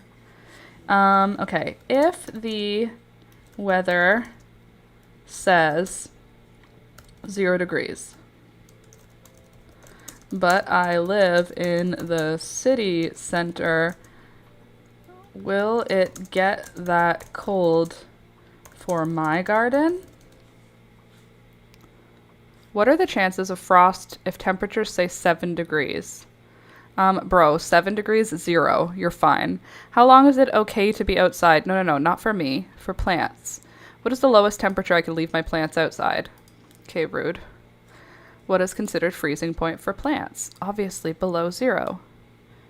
Can plants survive one night in frost? That's not what I'm asking. Some will die or be damaged when it hits the 40s. I will say I learned this year Coleus is in fact a tender annual, and also who else is? Coleus and Salvia. Yeah. Salvia? Yeah, my hummingbird Salvia, pink hummingbird Salvia died. It is no longer with us. That being said, all of my hollyhock and my malva are thriving outside. So I planted them weeks ago outdoors, and they seem to be doing just fine. My heliotrope has been outside most of the time, and it seems to be doing okay, even though it's considered a tender perennial. It seems to be okay outside. So calendula is doing fine. All of my perennials seem to be doing fine, except for my rose campion, which is kind of a huge bummer for me. But everybody else seems to be okay, I think. Okay, so now let me see. That's the sweater with the confetti yarn in it that I had leftovers of I was asking about, and there it is in that stripe. There it is. There she is. Alex's future sweater.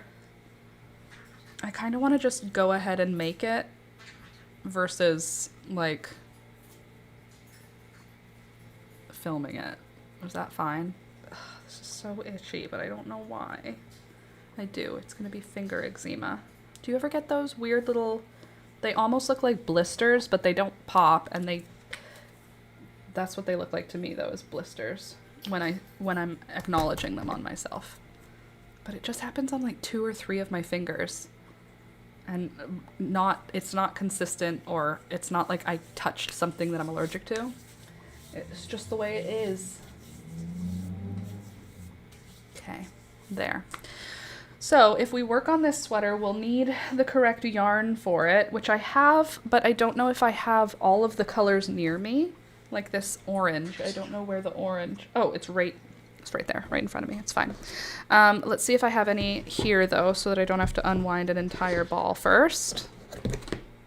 Baby, where the hell is my husband? Okay, I've got the pale yellow here. That's not helpful. One second, let me look if I have... I'm pretty sure I have another skein of the orange already unraveled. Somewhere around there.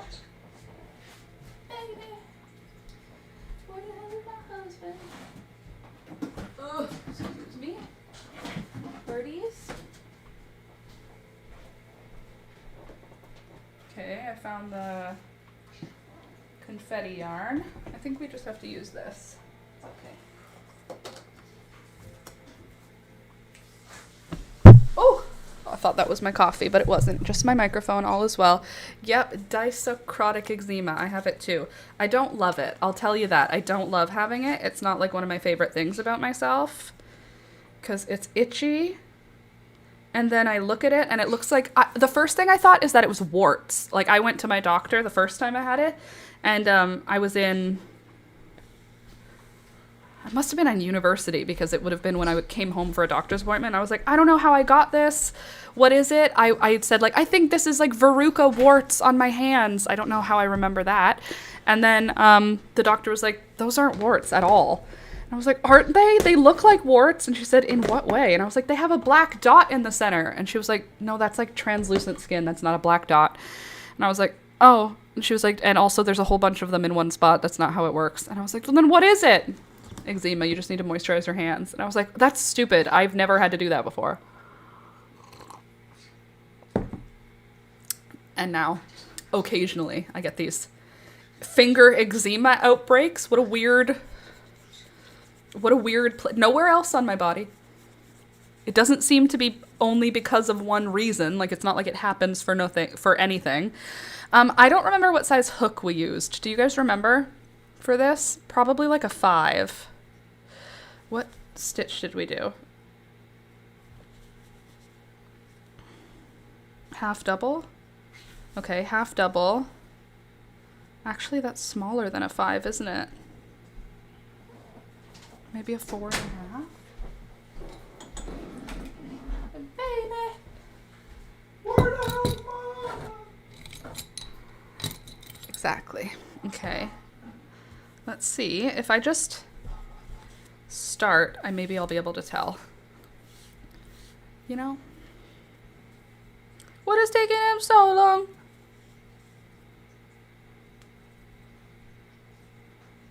Exactly. 1, 2, 3, 4, 5, 6. I'm just going to do a little bit. 7, 8, 9. 1, 2, in the third chain from the hook. I've had it since age 11. Didn't get diagnosed until 20. Some years later, some years it's really mild, others it's a nightmare. Too much sweat or water can cause it to come out, and it's typically only on hands and feet. For me, it's only on my hands, and I did wash the dishes with no gloves on yesterday, which is not my typical style. So, I mean, I guess there's that. Okay, let's see if this looks the same. Excuse me. I wouldn't have used a bigger needle, or a bigger hook than a 5. Okay, it was 5. I'm so smart sometimes. Sometimes I just get me. Okay, now we need to count how many we did for the bottom body. I'm sure I wrote it down somewhere, but whomst among us. Okay, we've got 2, 4, 6, 8, 10, 12, 14, 16, 18, 20, 22, 24, 26, 28, 30, 32, 34, 36, 38, 40, 42, 44, 46, 48, 50, 52, 54, 56, 58, 60, 62, 64, 66, 68, 70, 72, 74, 76, 78, 80, 82, 84, 86, 88, 89, plus 4, 89, 90, 91, 92. No, 92. It's plus 3. 92. Hold on, everyone. I need to count to 92. So if you could just calm down, talk amongst yourselves, that would be awesome. 1, 2, 3, 4, 5, 6, 7, 8, 9, 10. Oh, also, Alistair can straight up read. My nephew, it's April. He turns 4 in September, and my sister can write 5 words on a paper, and he can read them. Like, what was one? The car is red. He can do that. He can do Ted and Ned. What was it? Ted and Ned. Something hug. He can do like 3 and 4 letter words now, which is crazy. 10. Hold on. 11, 12, 13, 14, 15, 16, 17, 18, 19, 20, 21, 22, 23, 24, 25, 26, 27, 28, 29, 30, 31, 32, 33, 34, 35, 36, 37, 38, 39, 40, 41, 42, 43, 44, 45, 46, 47, 48, 49, 50, 51, 52, 53, 54, 55, 56, 57, 58, 59, 60, 61, 62, 63, 64, 65, 66, 67, 68, 69, 80, 70, 71, 72, 73, 74, 75, 76, 77, 78, 79, 80, 81, 82, 83, 84, 85, 86, 87, 88, 89. Okay. And then 3 more. 1, 2, 3. Double crochet in the 4th chain from the hook. And double crochet across. Gorgeous! We'll get there.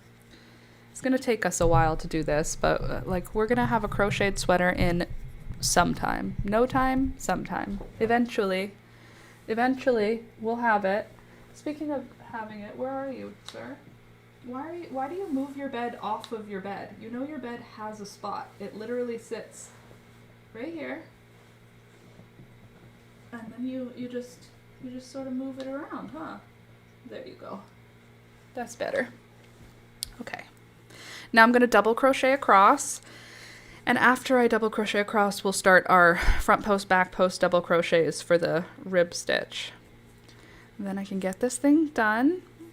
Alex will have a new sweater, or I'll have a new sweater. He already has a new sweater now. Doesn't need another new sweater.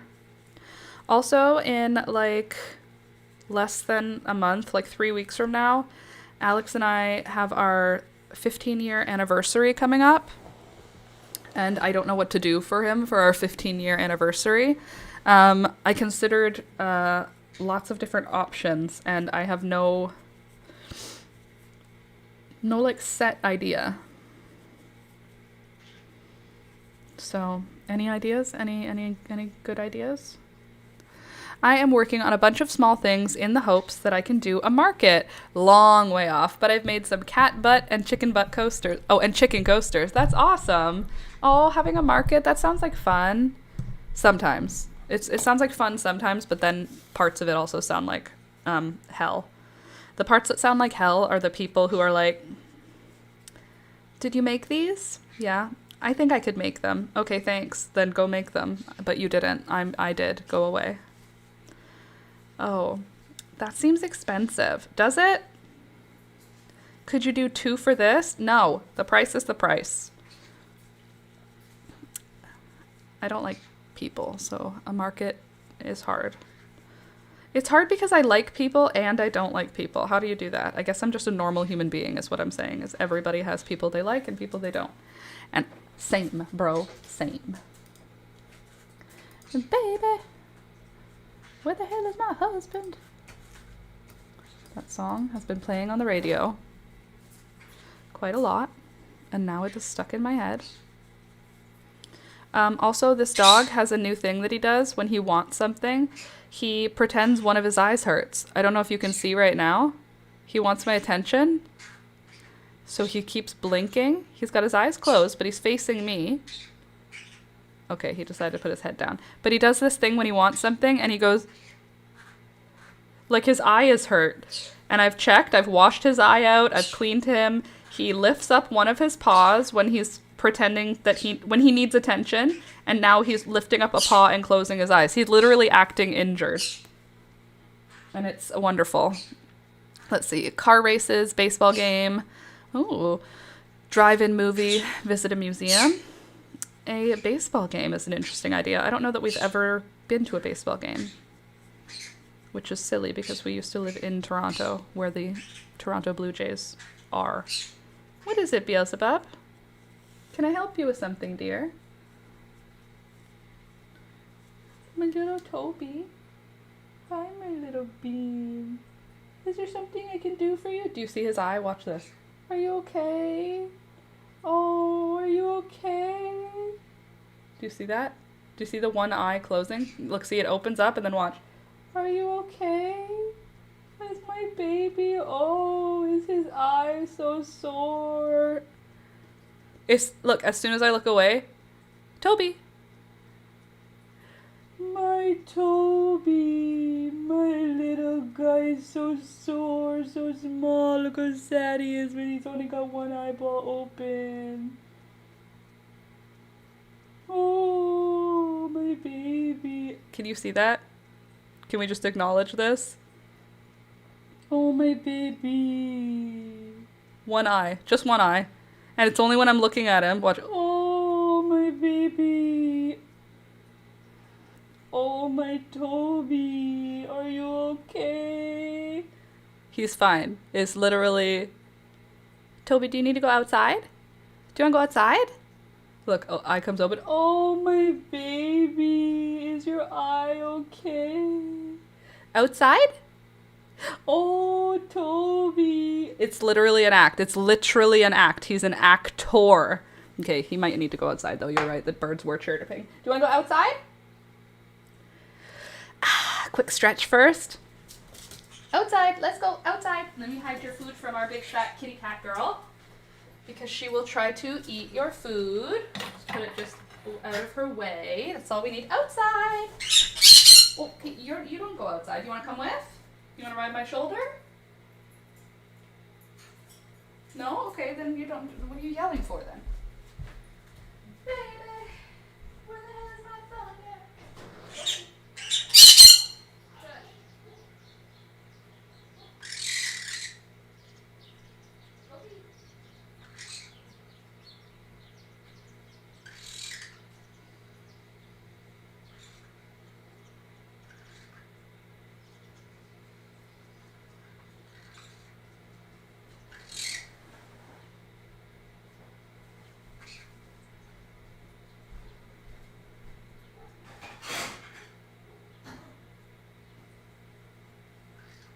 I'm just watering my snapdragons while Toby goes pee.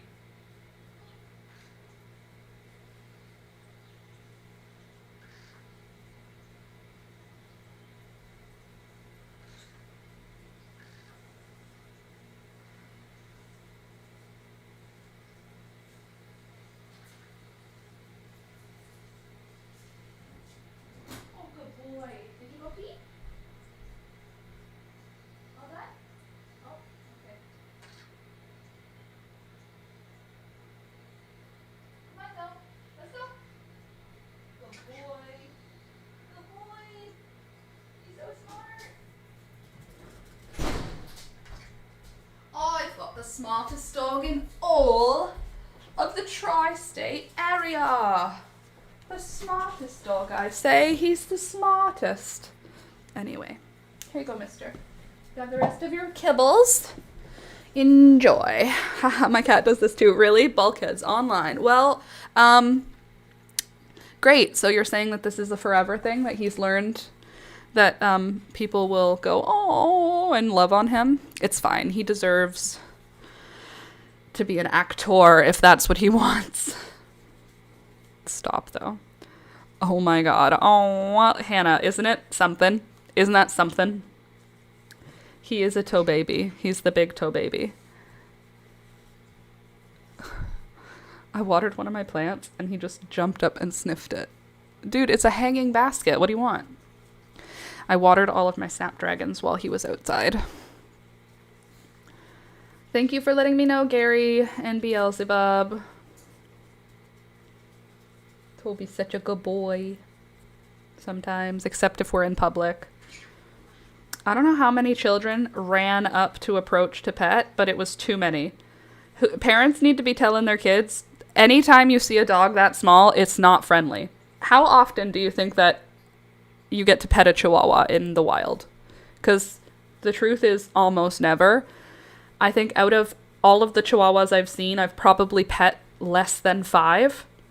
And the reason being is because chihuahuas are generally not friendly to the people who aren't their family. It requires like a bunch of work to make them social with strangers because they're so small, they're always afraid. And to have them be confident requires lots. And Toby is not. He's not confident. He doesn't like when other people talk to him. And he growls at children. He like snarl growls at children.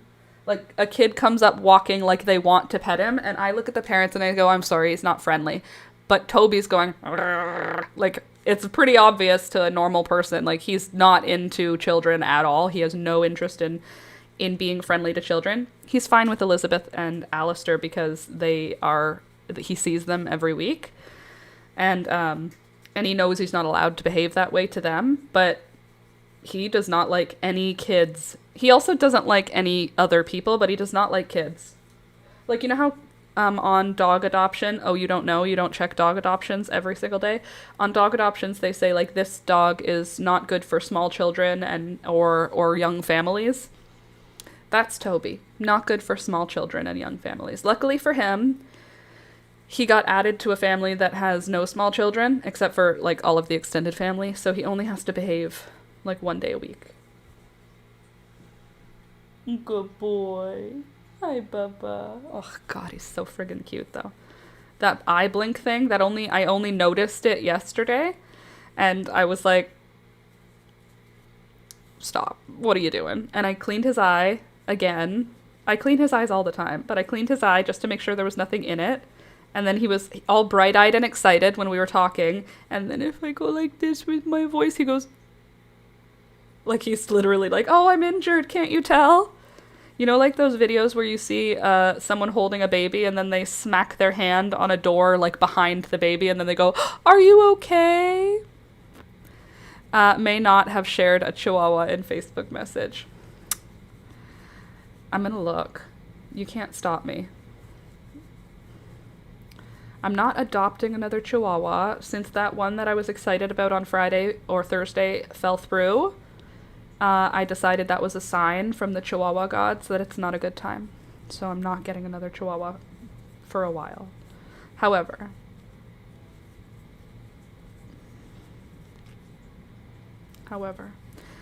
let me just go real quick and have just a quick look. I'll just have a quick look.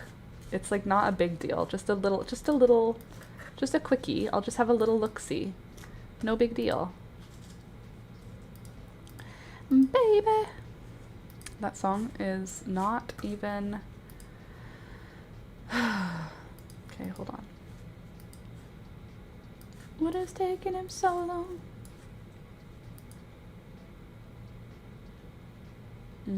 Oh, I have memories with Alex Clue to look back on today. What memories are those? 13 years ago.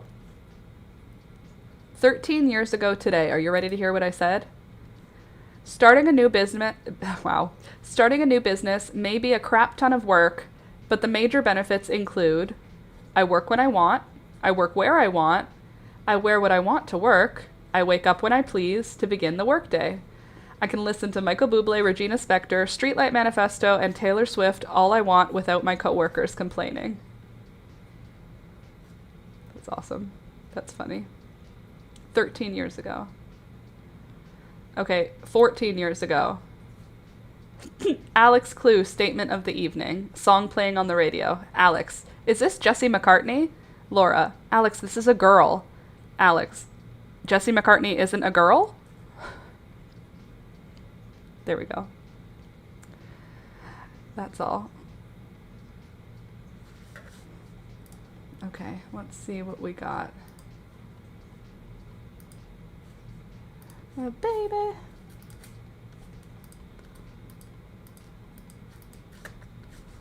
Stop.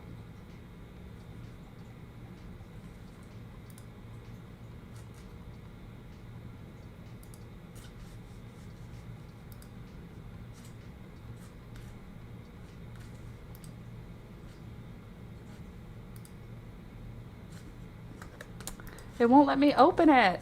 That's so annoying. I have to like restore my chats. I can't see it right now, Candace. Sorry.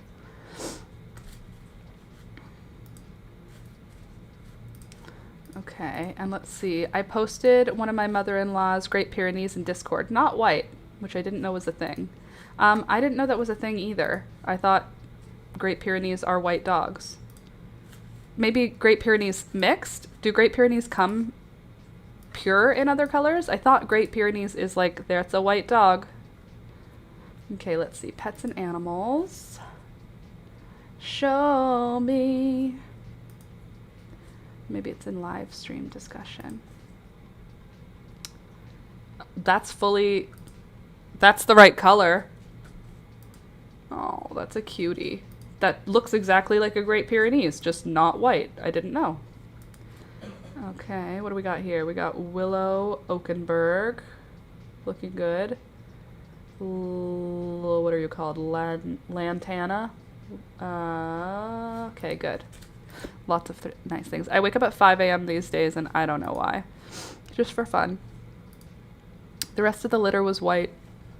Well, did you know that dog litters can have multiple fathers? So can cats. Because the way that the eggs are ovulated and the way that the eggs are fertilized are in a row, which is why the first puppy that gets born is bigger, because the first puppy's egg got fertilized first, and then the sperm can go on. And since the uterus is like a long tube instead of like a open hole, an open bag, it's like a long tube.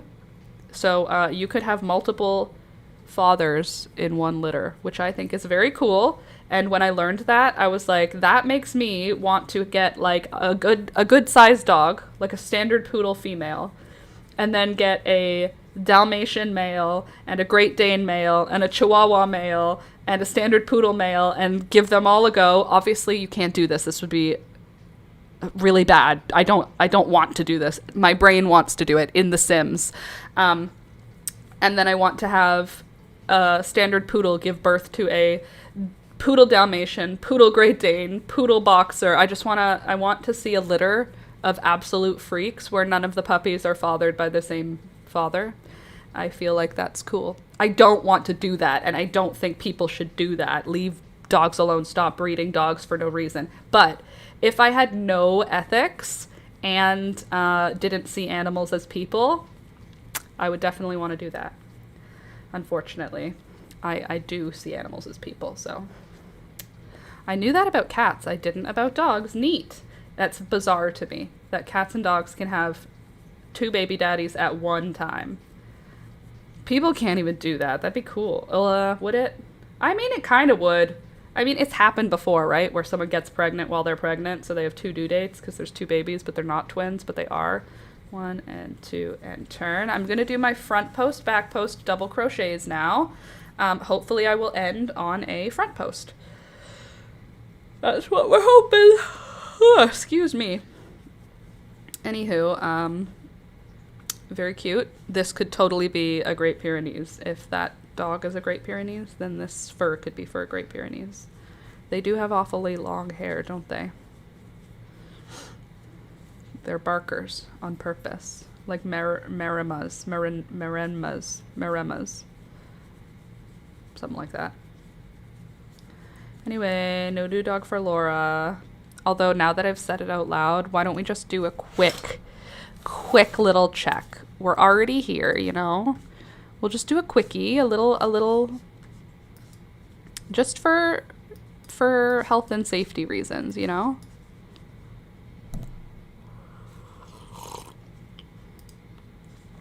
Pets for adoption.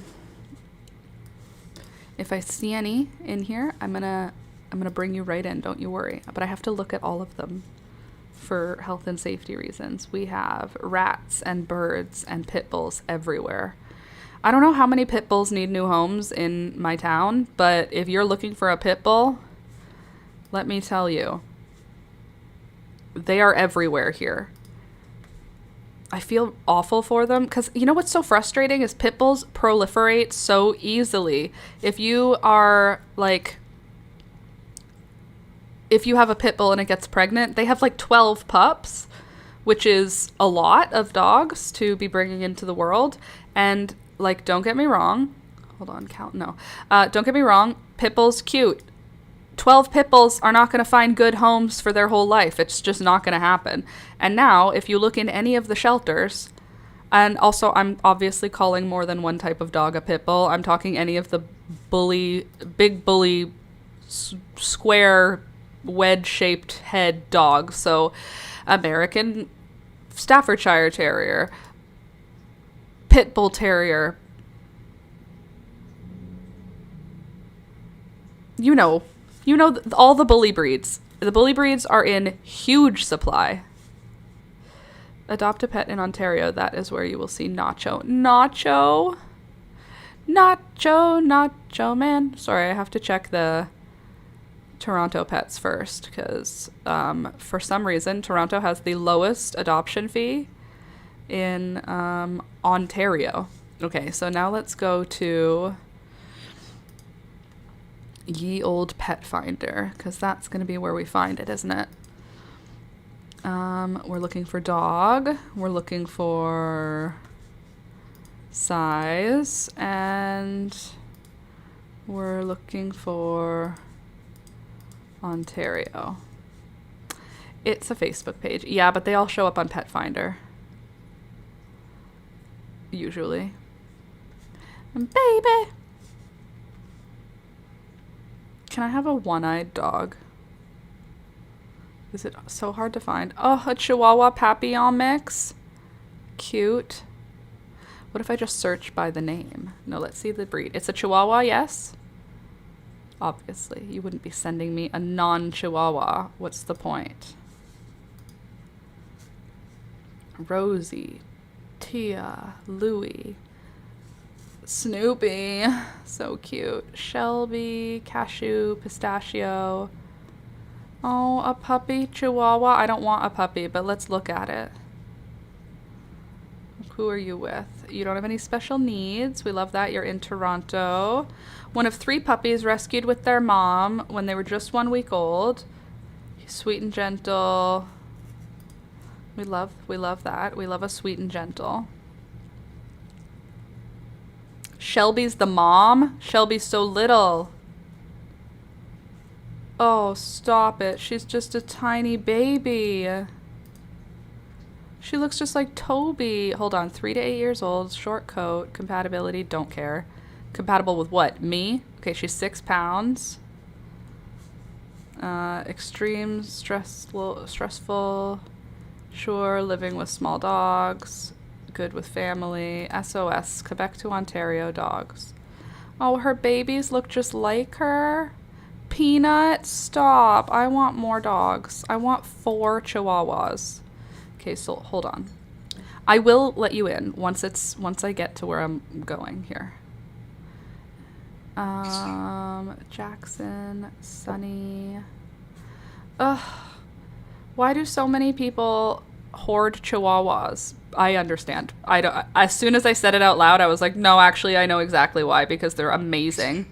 And if I could have many, I would. Okay, let's see if we can search by... What did you say his name was? Nacho. Nacho man. Maybe I can just search pet name. Type here. Nacho. No, not that. Nacho with an O, Laura. Are you in here, Nacho? Nacho is not in. Oh, yes, you are. Young male Chihuahua. Oh, hey, fat dog. It's a fat Chihuahua with a big old smile. That looks like Thunder's type of Chihuahua. I guess Applehead. Who are you being fostered through? Oh, he's a baby, so he can get skinnier then, because he's very fat. He's a 2-year-old Chihuahua with a big personality, a tender heart, and a story that explains a lot about who he is today. He did not have he was overfed, yep, underexercised, and wore a shock collar. Because of that early experience, he has quirks, including spinning when he's excited or overstimulated. This behavior is not aggression and not fear-based. It appears to be a learned coping behavior, and we are already seeing improvement as he's getting safer and settled. Potty expectations. Reliable with pee pads. Uses them for urinating. At this time, he does not regularly pee outside. Fair. That's a Chihuahua life. Nacho's ideal. At least one friendly dog. Is comfortable using pee pads long term. Understands that some behaviors are not bad habits. Is patient, observant, whatever. Companion, whatever. Okay. Adoption fee, $500. And he is available. And he's a baby. He's only 2? That's so small for how fat he is. That's so not his fault. This dog has got to be like 12 pounds, and he's the size of Thunder. Okay, cute. Let me show you him. In case you're so excited as I am to see many Chihuahuas in your life. Also, you'll see him and you'll be like, that is a pretty fat dog there, Laura. Not this one. Hold on. Baby. There you go. No, hold on.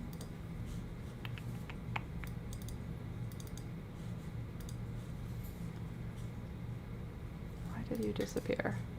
There you are. Okay, now we're looking for adoptable pet. There he is. This is Nacho. Nope, that's Laura. This is Nacho. Nacho dog. Look, he's cute and he's fat and it's not his fault. It's just what he looks like. I didn't make him fat. Somebody else did. Oh, he's just a baby. Anyway, I love his big smile. Yeah, I feel like his big smile is what reminded me of Thunder. Don't you think? Like, he doesn't look like Thunder, obviously, but like that big smile is there. You could tell he's overweight, though. That's for sure. But you know what? Dogs are the best, so an overweight dog is still better than no dog at all in 100% of the time, every time. Okay, exit. We're still looking at who's available, so just everyone hold on a sec. Those ears are so big. I know, it's important. I need them. I need them all. Let's see who's available in this random small town in Ontario. There is no small dogs. There's never any small dogs. Oh, a corgi cardigan mix. That's cute. A terrier mix. I love how pit bull types look, but I can't have one. I'm not willing to do the work with a pit bull to have a pit bull. Do you know what I mean? It's like having a Rottweiler. You need to do work with it, and that's fine. Like, it's okay to do work with it. It's just, you know, I'm just not willing to do that type of work where you have to, like, keep a big dog, I don't know, happy and confident.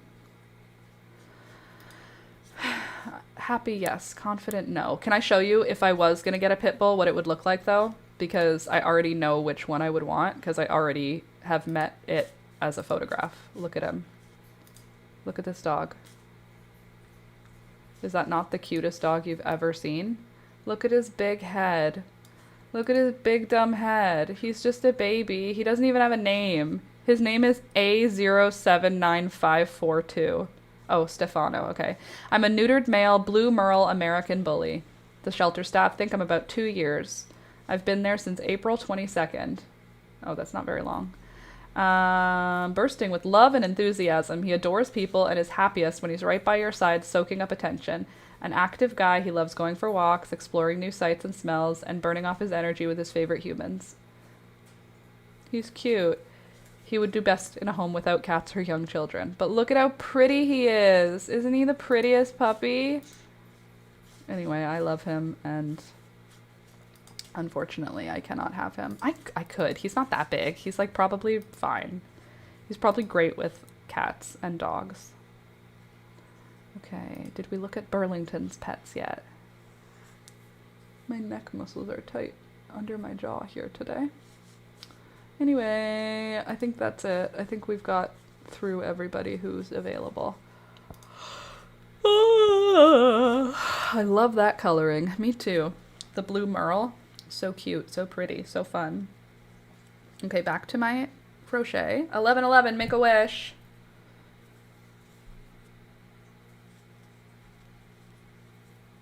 Beauty. Okay. So I think today I will bring all my plants out because it's going to be warm enough in the afternoon for all of them to hang out outside. So I'll get them outside, give them a good watering, and maybe put aside my snapdragons so that they can, like, live outside for a couple days. I don't know.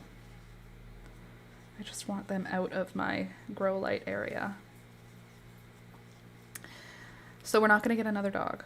And I don't think we're going to get another dog this summer now because the disappointment that I didn't get that previous dog was not great enough for me. Like, I was sad that we didn't end up getting her, but then I had this relief also where I was like, it's probably not the right time. So I think what I want to do is kind of just, yeah, not look for one. And then whatever happens, happens, you know? Okay.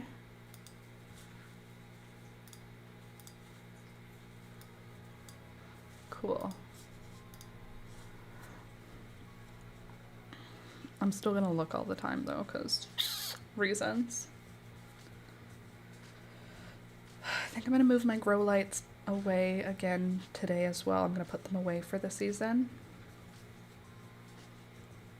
Because I'm pretty sure I don't need them anymore. I think it'll be fine to have my plants going in during the night, out during the day. Like, I don't think I need them in lights.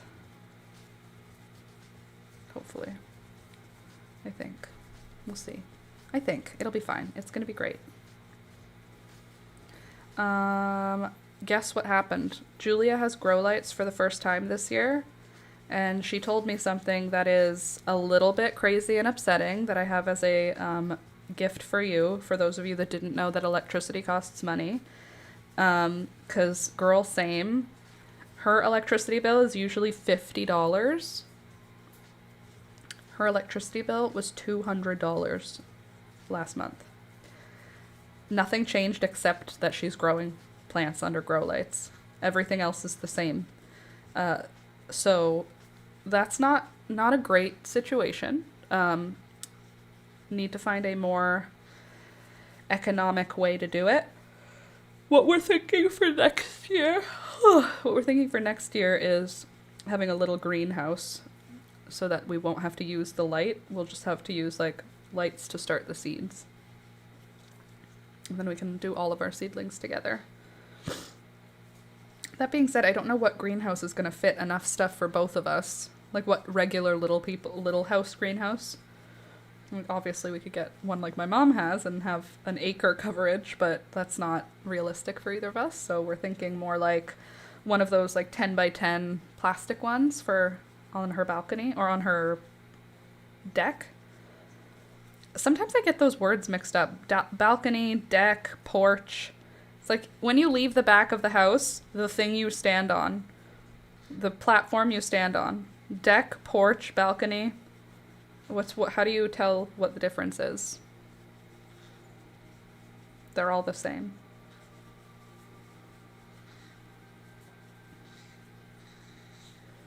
Anybody got exciting plans this week? Do I have any exciting plans? Yes, I have my friend coming over on the weekend, and that's exciting to me. That's pretty much it. That's pretty much the most exciting thing. Porch. Apartment is a balcony. Okay. Well, she has a big open wood deck. So that's a deck. A porch is what? A small deck? Like what mine is a porch, right? But it's bigger than a porch. What's bigger than a porch but smaller than a deck? Patio? Back patio? Or is a patio if it's on the floor? Do you see what I mean? What are we doing? What's going on here? Why do we need all these different names for a place outside that you have? What is your outside place? Is it on a wood platform or a stone platform? Is it on the ground or is it raised? I have so much stuff from now till the beginning of May, so I'll be dead by the end of the month. Patio is on the ground. What do you have to do, Candace? Appointments and stuff? I have a dentist appointment this week, so I have big plans to floss my teeth for the next couple of days. I flossed my teeth every day this weekend, Friday, Saturday, Sunday, and I'm going to floss my teeth Monday, Tuesday, Wednesday.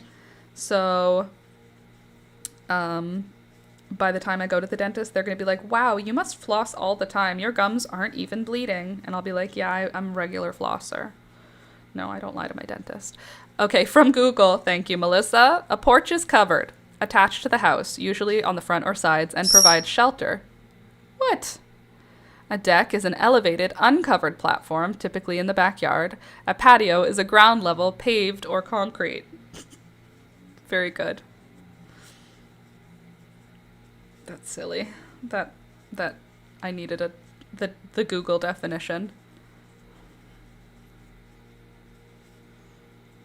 That's funny. Thank you, Melissa. Thank you for the knowledge. Happy to have the knowledge. Thank you for the knowledge you give. Okay, I'm almost done my first row of front post, back post, double crochets. I haven't crocheted in a while. Feels stiff on my fingers.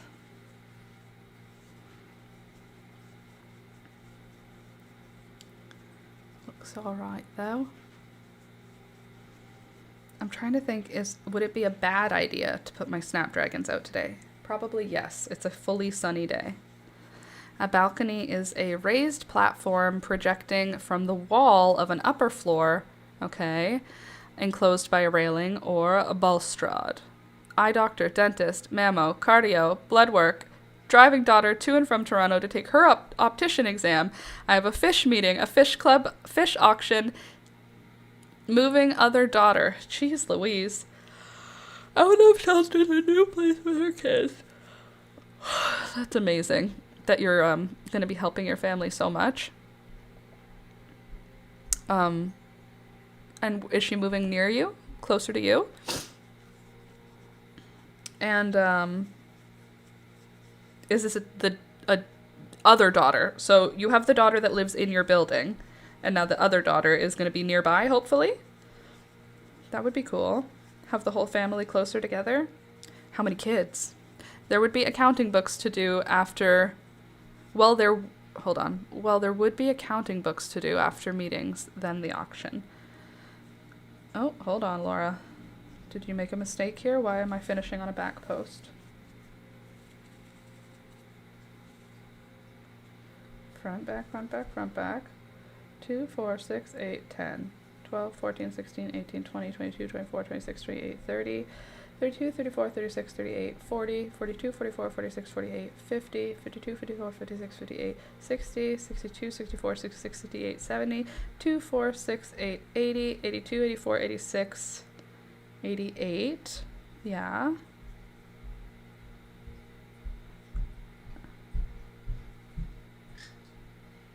And then that one, 89. Is that really how we're doing it? I guess. That's a lot, Candace. I don't think I would be able to handle that many. Too much. Too much stuff for me to think about. Double and 1 for the road. 1 and 2. The one in the building is moving to a new apartment without a deadbeat partner. Nice. 1, 2, there. The one in building is moving to a new apartment without the deadbeat partner. That's good. And the younger one lives in the city, but we're taking her to Toronto for her exam week to get her optician's license. That's amazing. Congratulations to her and to you for having a daughter that is going to be an optician. That's amazing. Useful also. But I'm sorry that your other daughter has to leave her home because of a deadbeat partner. That sucks. Different apartment in the same building? Probably not. If you're trying to get away from your ex, you're probably not going to want to stay in the same building. That sucks, though. If you choose to have children with someone, you don't get to be deadbeat. That's, like, illegal. You shouldn't be allowed. I hate men. Mostly. All men. You know, not all men. Actually, all men in the right circumstances. All men. It's like, I don't know, man.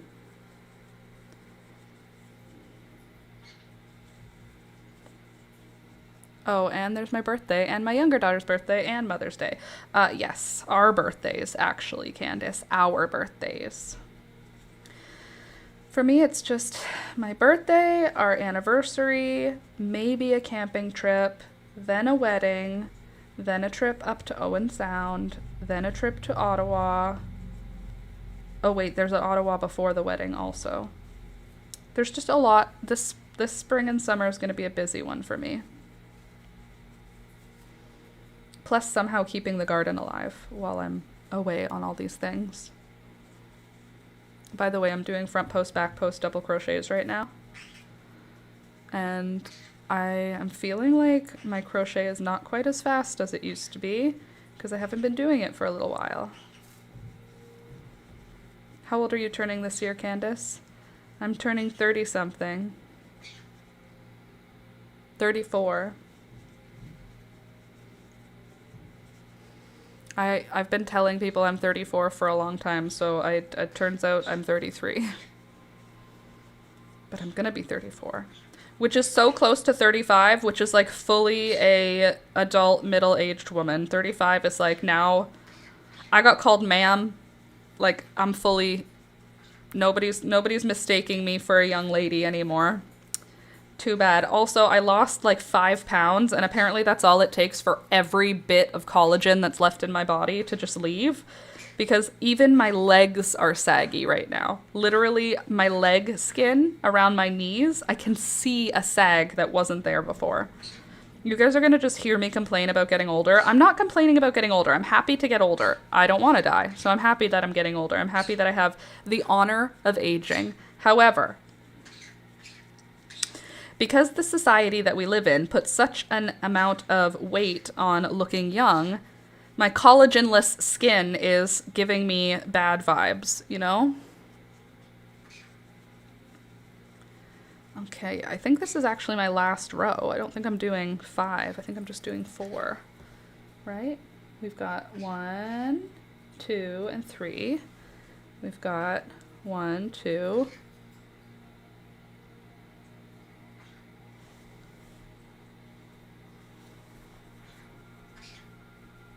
This doesn't feel as tight as this. That's probably okay, right? This feels like it's a tighter stitch than this. I think this is a 4.5. Uh-oh. What collagen? Oh, I'm turning 38 years, getting too close to 40 for my liking. What collagen? Literally, what collagen? Where is it? I've run out. I've fully run out of collagen. Oh, you need some? I literally can't even spare any. Look at this. I was showing it to Julia this weekend, and she was like, she didn't believe me, and then she started grabbing my face, and she was like, whoa. Like, you're supposed to be able to do this for a cheek, but now my cheek is, like, empty. And all the skin around my eyes, look at this. What is that? What's that for? Look at this, watch. Look at that. That used to be, like, fatty. Look at, oh, God, by my fingers, look at this. Like, if I was 50, I'd be like, okay, well, that's fine. Bro, I'm not even 35. What is this skin like that for? Doesn't that seem a little loose? It's a bit much. So, I am going to see a dermatologist in a couple of weeks for an unrelated thing. I think I might just be like, hey, what do you think? What do you recommend, doc? And then the doctor will be like, you're just aging because you didn't wear sunscreen as a youth. Wear sunscreen. And now I wear sunscreen every day, but guess what? Too late. The collagen was already burned away. Welcome to the older lady club. That's who we are now.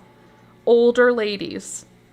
They won't call you old ladies yet, but older. They'll definitely be like, oh, you're like middle-aged. Get a collagen supplement. Do you think that could help actually with the collagen in my skin, though?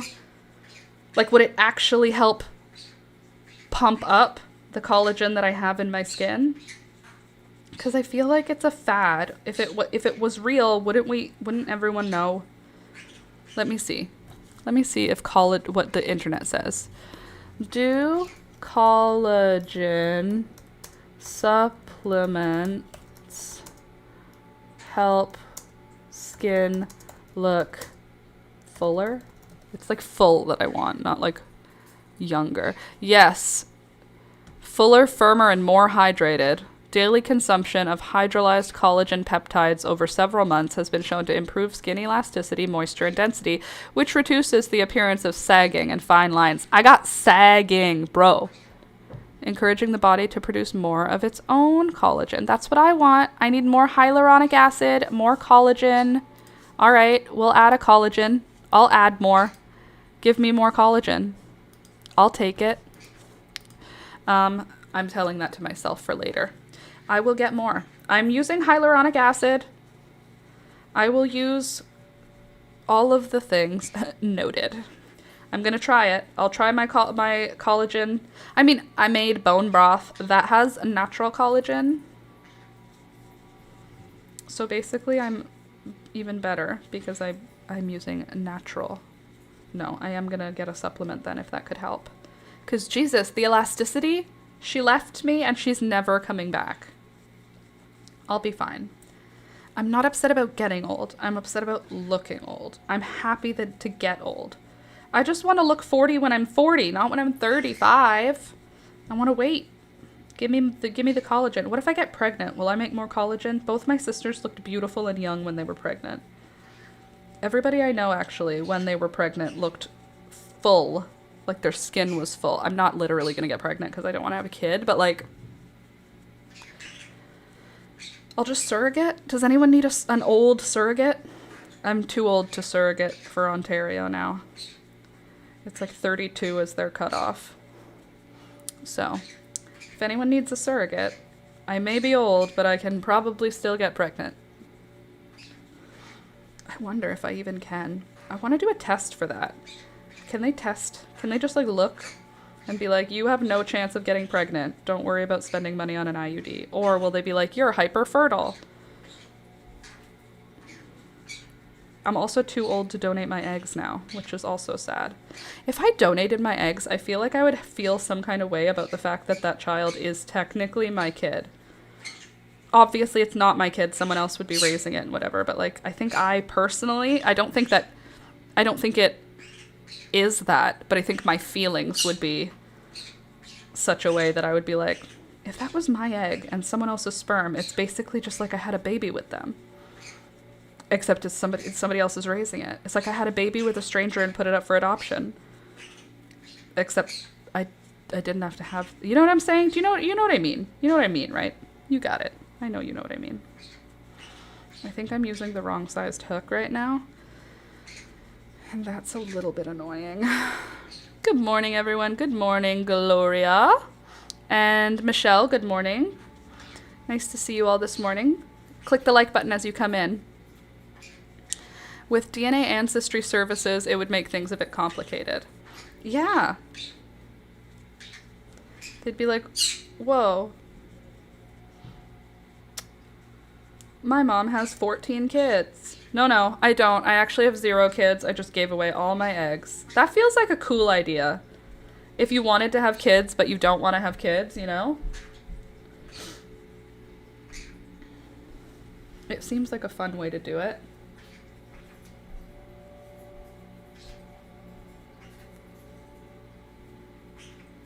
We have 1, 2, 3, and the top. We have 1, 2, no. Okay, there's still one more left. I feel like that would be a fun way to, if you were like, I don't want to have kids, donate all your eggs, and then you, like, if you had the fear of disappearing from the genetic record or whatever, like, I have a friend who's very weird about dying, like, that it weirds them out a lot to think about dying, so they want kids because they don't want to not have existed, and I'm like, okay, I, like, to each his own. Feelings are all valid. I don't feel that way personally. I don't think that any one person matters at all. Like, you matter to your people, but you don't matter. Like ants. We don't matter. But in your small circles, you do matter. So, like, whereas this person, it's more like in the grand scheme. They want to have existed on Earth, and the only way to prove that they did is to keep their line going. And I'm like, I just don't feel that way about myself at all. I don't feel that it's necessary for me to have existed. I'm happy that I exist, but, like, I'm not going to try and exist longer than I get to, you know? You get a set time. I'm going to enjoy the set time I've got. I'm not going to try and have a dynasty. So for me, it doesn't make sense. But if you were feeling that way, but you didn't have a partner and you were someone who has eggs, just donate all of your eggs. Seems pretty cool. Seems like a cool way to figure that out. Plus, you'd have more kids than you would ever have otherwise if they all stuck. Like, let's say they remove my eggs and I have 40 eggs. That never happens. My one friend who had to get IVF, she got like 4 or 7 or something like that. Anyway, let's say there's 40 eggs. All 40 survive. All 40 get fertilized. I could have 40 children, even though in real life I would never have 40 children. Also, if you donated all your eggs, here goes back to the puppy breeding thing I was talking about. I could have baby daddies from all over. So we could find out what Laura looks like when she's mixed with, you know, anybody. Because if it's just my egg and any sperm, it could be any version. That would be kind of cool. Just get... It's, I mean, technically it's not cool. Technically it's, what is that called? When you're genetically changing humans to, but then it becomes racist. Eugenics. Like, I'm not here trying to do eugenics. But again, if morals and ethics were not a problem, eugenics, kind of cool. That's what The Sims is for. If morals and ethics were not a problem, I'm saying. But they are a problem, obviously. They're not a problem. They're a good thing. We need morals and ethics. Eugenics is bad. Do not kill off any person because of any disability. Do not terminate whatever. Do you, live your life. However, if there were no morals and ethics, kind of a fun experiment to see what could Laura look like if mixed with every variety of human available. Be pretty cool. Probably, though, it wouldn't, and we shouldn't do that. Definitely, we shouldn't do that. But it'd be cool, don't you think? It'd be like if you donated your sperm and then you could see all of what you look like as different kids. Whoa. If I donated my eggs, we could see, like, here's Laura if she was Vietnamese. You know what I mean? Don't worry about it, guys. It's gonna be fine. I'll be fine. My brain doesn't have to work. It's just the way I am. Okay, almost done with the last part here. Even though this is looking, honestly, bigger, we're just gonna be fine with it. It's gonna be okay. So, Julia and I have been planning a cottage trip for this summer. Did you know how expensive it is to rent a cottage? I don't know why I thought it was gonna be similar to an Airbnb. It's not. Please subscribe to my channel and like the video and watch all my tutorials because I need to afford to rent a cabbage. I need to afford to rent a cottage for a week with my sister and her family. And I don't know why I thought it would cost, I don't know, $100 a night or something like a hotel. Hotels probably aren't even $100 a night anymore. Remember when hotels could be $60 a night? When Alex and I went and stayed in New York for like multiple days, like more than a week, I think. It was like 64 or 63, something ridiculous, 63 or $64 a night for the hotel, and we were like, we got a nice hotel. We got a good deal, but it's a nice hotel. We stayed in Elizabethtown, and we would drive down to the ferry each morning, and yeah, that was $63 or $64 now. How much does a hotel room cost? How much could a banana possibly cost? $10? That's basically how I just felt.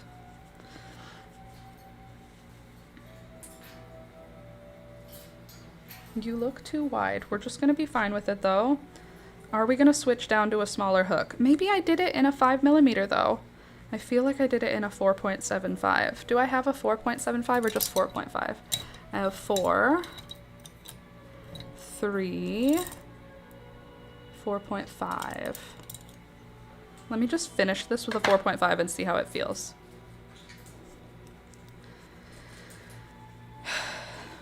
Have you guys done the DNA ancestry before? I've never done it. I do have a family member, well, he's passed now, but I had a family member who was a genealogist with like a PhD, like an actual genealogist.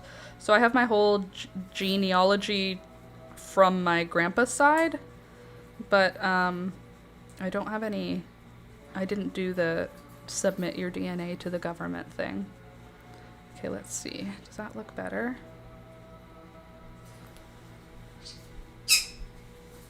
What is it, Beelzebub?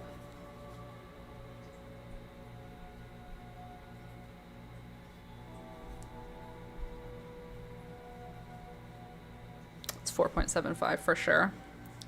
Oh well. The bottom will now be in 5, or it's 4.5. It was supposed to be in 4.5 and it was in 5. So we're just gonna switch to 4.5 now and it'll be fine and nobody will notice. All right? Promise? You're not gonna notice? It's like 1/2 millimeter. It's not that big of a deal.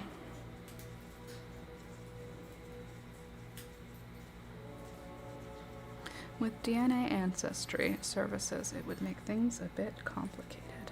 Well, that's how someone that I know who did IVF, that's how they discovered other kids that had the same sperm donor, is they used one of those things and then found out there's like lots of kids that have the same donor. Like probably a few too many kids that have the same donor. And weirdly, 2 of them have the same name. 2 little girls born in 2 different areas of the world ended up with the same name, and they're born right around the same time, and they have the same sperm donor. Isn't that interesting? I watched a documentary on that where, like, doctors were impregnating their patients instead of using sperm donors because they're megalomaniacs. I don't know a reason.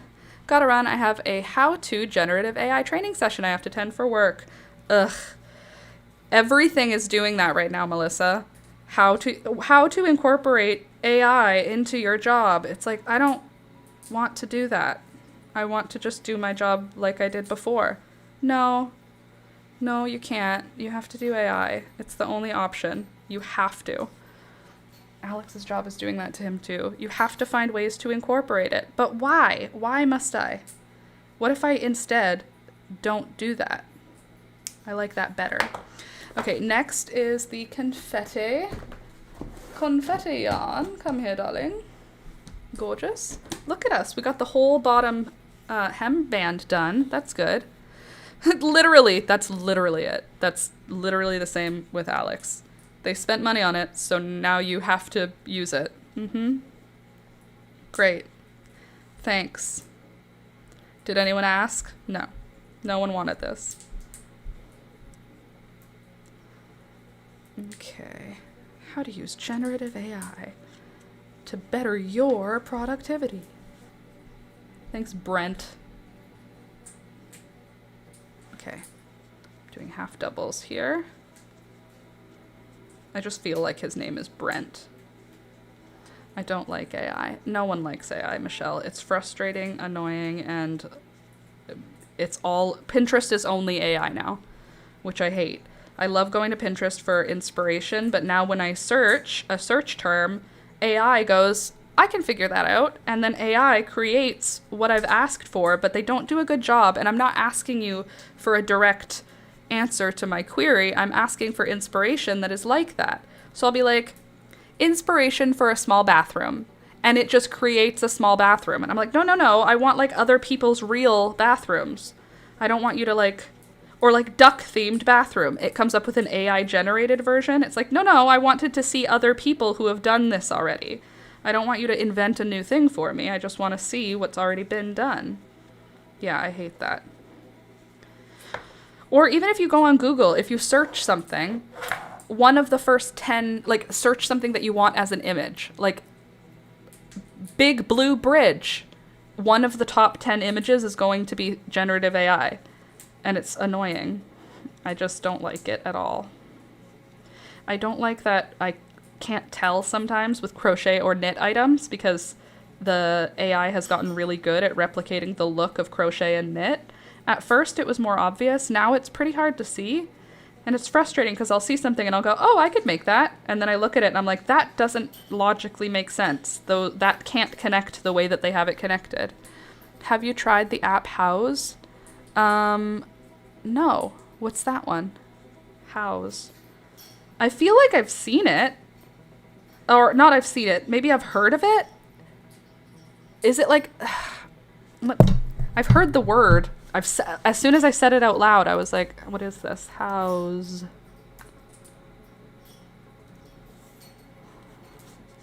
Houzz. It's for... Okay, yes, I have heard of that. They did it on one of those one of those TV shows that was like, they were fixing the houses of their parents. It was like celebrities fixing the houses of their parents, and they would use Houzz. I don't remember what it was called, but it was like older celebrities, like Jessica Alba fixes her parents' house with Houzz, using it as inspo. It's for room decor inspiration. Is it real or is it using AI, Michelle? Dastardly AI coming in here. They took our jobs. Or they would if they could, but they are not people, so they can't yet. My most least favorite AI is when I'm trying to talk to a person and it sounds like I'm talking to a person, and then I notice that their answers are 2 seconds delayed, and then I go, is this an AI? And it goes, I'm an automated assistant. Blah, blah, blah, blah, blah. No, I don't want an automated assistant. I want a human being. Give me a human being. And they say, no, you may not have a human being. You may only have this made-up woman. Always a woman. Just saying. Why are all of our customer service robots girls? What's that about? You know? Oh, also, I don't know if you guys heard on the news, a 14-year-old shot and killed a 16-year-old down the street from us. Not down the street, but very close by. And the kid who shot the other kid, it's 2 kids killed each other. There's a lot of people who don't have a lot of opportunities, who don't have a good home life in the area that I live. Our town used to be a factory boom town, and much like all of the other factory boom towns, it's actively dying, and it's trying to rebrand as like a food place and stuff. But there's a lot of, I don't even want to call them gangs, because it's not organized like gangs. It's like a bunch of children who get together and do crime. It's not gangs like organized like the way that like a gang is. It's young people who don't have opportunities banding together, and then they get into fights, and then they stab and kill each other. In this situation, a 14-year-old who my sister taught is now going to go to jail because he shot and killed a 16-year-old. A 14-year-old? That's just a baby. And people are being so horrible about this kid on the internet. And, like, obviously he shouldn't have killed anyone. Obviously a 14-year-old should not have access to a weapon that could end a life. Obviously. These are all obvious things. Obviously, I feel terrible for both of the families that are involved. However, if I'm looking just at the perpetrator of the violent act, the first thing I'm thinking of is, that's a child. Where were his parents? What is a 14-year-old doing with access to a life-ending weapon? Your brain is not developed enough to understand the severity of pulling the trigger. And also, we live in a country that doesn't have access to guns very easily. So that means, obviously, it was an illegal firearm. But it's a child. It's literally a 14-year-old child. And it happened at the mall downtown. And the kid who died was 16. And I don't know if they're gonna try the kid as a minor or as an adult. I don't know. But my sister and I were just walking on the beach while Alistair was throwing rocks, and we were just talking about this. Like, obviously, if your kid was the one that died, you would be like, try him as an adult, kill him, he killed mine. But as someone from the outside looking at it, I'm like, that's a kid. You're going to send him to jail, and he's going to come out educated on how to be a criminal now. This is a child. This is a 14-year-old child. What was I doing at 14? Like, at 14, I was still going down to the pond to go fishing and to catch, like, snails, the big water snails. Like, I didn't have a boyfriend when I was 14. I was, like, a dork. I was drawing with chalk on the sidewalk when I was 14. And kids today are at 14, they're like grown. They're grown all the way. Like, the girls are dressed like they're adults, and the boys are acting like think they're men. And it sucks, because then people are like, oh, the area is not safe. People have guns. And it's like, nobody's getting shot except for the kids who are fighting each other. Like, we're never having, like, bystanders getting injured. It's always 2 children who are, like, another kid got stabbed and died last year from another group of little, like, they're kids, they're children. So I'm feeling yucky about the fact that kid never stood a chance when my sister knew that person. Like, it was already, they didn't have a chance. The kids in that family never stood a chance. Like, you need a strong home life, you need activities, and you need to be busy. And if you're not, and you're also poor, Like, I don't know. I don't like it, obviously. But what I don't like even more is that it's children, because people are so harsh about what they think the punishment for this child should be. And I understand that this child killed someone forever. That 16-year-old is never coming back. They're dead. But this 14-year-old I'm looking at who I was when I was 14. And if one of the decisions that I made went poorly and it ended in someone dying, a 14-year-old brain going to adult jail with hardened criminals, I don't think that's the right vibe. So if they try him as a child and he goes to a child facility, it's still the same thing. I just think that it's a sad situation all around, and the family that he came from won't be able to get out of poverty ever, because now they're going to be dealing with their kid being in jail. Also, that kid will never get out of poverty because now he has a permanent murder record, and he's going to come out of jail as an adult with no knowledge, no post-secondary, no high school. Like 14, he's going into high school. That's a grade 8 kid who's going into grade 9 this year. 14 years old as a child. So it's very sad, and my brain is bouncing back and forth. And even though I obviously am aware of how screwed up it is for the family that lost a child, I am aware. It's like my brain has this leaning towards the child who pulled the trigger, because I know that the family who lost a son, everyone is angry for them. And I'm thinking that the child who also lost a son, because the 14-year-old is now also dead. You die. You can't kill someone at 14 years old and remain the same person. You know what I mean? So this 14-year-old has also been lost to his family. So 2 teenagers are taken from their family because of this.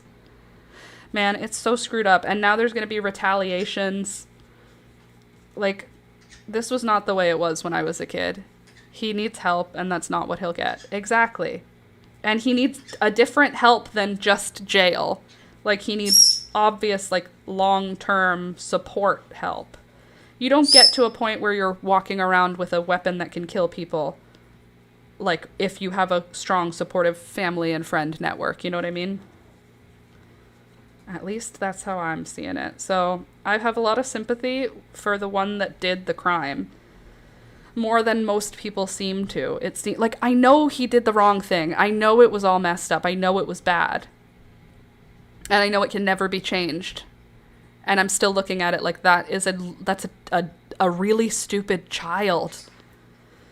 Like, how does the kid even have reading comprehension? It's a 14-year-old.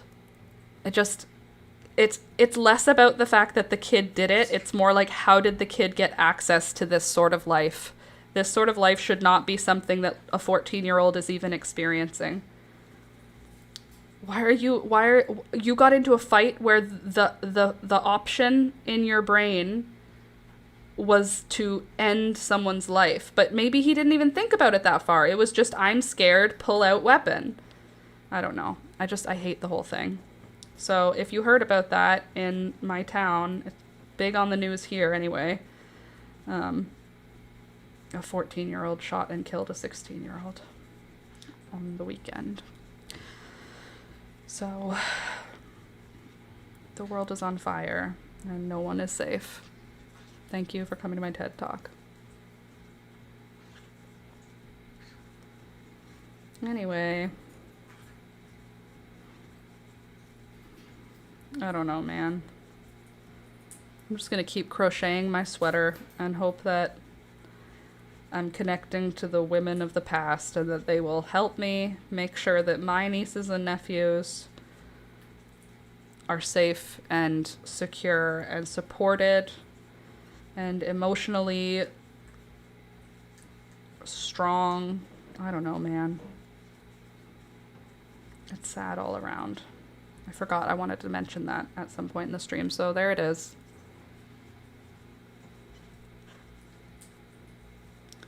So I hope that was such a fun way to end the stream, is to bring up a murder.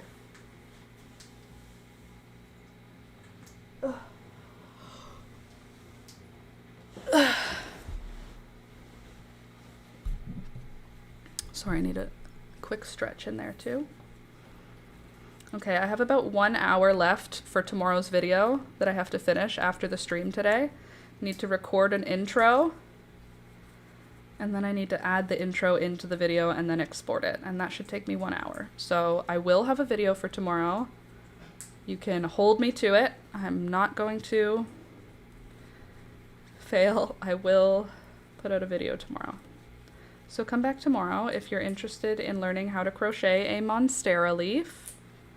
I will be here, not live, but I will be putting out a new tutorial video and we can watch it together at 9 a.m. Oh, excuse me, at 9 a.m.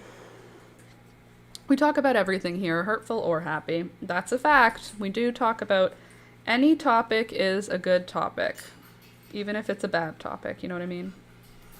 I have to pee again. I don't need to announce that to you every time, but you know, in case you were wondering, I do in fact have to pee again. Also feel nauseous. Why? Why? 11:54 now. 6 more minutes. Can I get it done in 6 minutes? 3 rows? I think so. You never know where the chat will go here. It's true. It's like therapy. Exactly. We talk about it all. Doesn't matter what. If you want to bring up a weird topic, this is the place to do it. What are you making? Gloria, I'm making a sweater that I have had on the go for a year now, but I'm gonna finish it now. It doesn't take a year to make. It's just I made half of it and then put it away, and now I'm gonna make the other half of it. So it won't take a year, I promise. But this is what the back or the front, I don't know which side this is. This might be the back. It might be the front though. Anyway, this is one side of the sweater. And now I'm making the other one. Should be getting all the birthday offers in your email now. I got my Mandarin coupon so far. Very good. Good, good, good. I haven't checked my email to see. I have to email the lady that gave me the Apricot Cosmos to say thank you. So I'll check my email at the same time. Okie dokie. It's been very helpful for me on many occasions. Thank you all. Michelle, that's awesome. I'm glad to know that. That makes me feel good when you guys tell me that sort of stuff, because sometimes I think this place is, we go a little far in certain talks and I worry, and it's nice to know that it's useful for you guys and helpful for you guys. Same. Having someone to just vent it out with and chat about the hard stuff is great. And it's nice when it's a community, because then we can all sort of, you know, bounce ideas off of each other.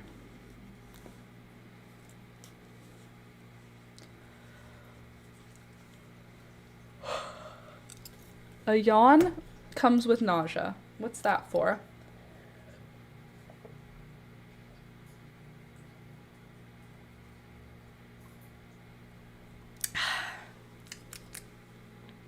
Gloria, awesome. That's going to be so pretty with those colors. Thank you. I hope so. I mean, it'll be fine, right? I feel like with crochet, it doesn't really matter what you do in terms of color. Once you finish, if it's symmetrical and it like matches in terms of like, as long as it's the same for the front and the back or the same for the sleeves, it doesn't really matter. When it's finished, it looks on purpose, which I love. Something I love about crochet. When it finishes, for no reason, it just looks like you did it all that way intentionally.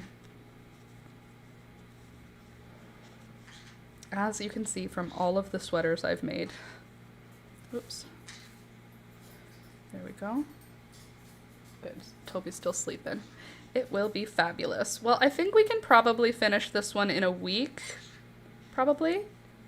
Maybe 2 weeks. If we're moving at the regular speed that we move at here, maybe it'll take 2 weeks. I think if I was just sitting, I'd get it done in 3 days. If I was just sitting and crocheting and like taking my normal breaks, but just sitting and crocheting, it'd be 3 days.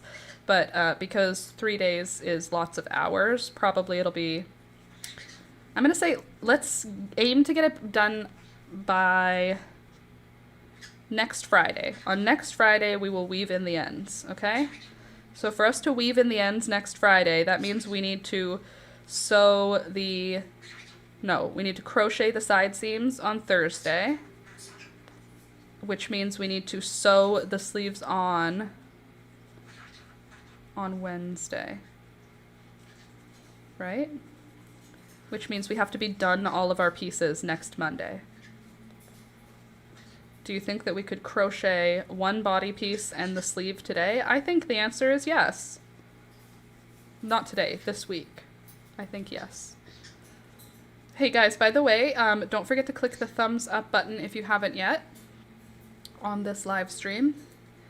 It's a fun and free way to support the channel. Apparently there's a hype button coming soon to a channel near you. If you ever see that on my channel, please hit it, the hype button. I've never seen it, but I keep seeing YouTubers that I like say it, so that makes me think that it's true. Why would they be making up a hype button if I don't see it? But you know, I'm not a doctor.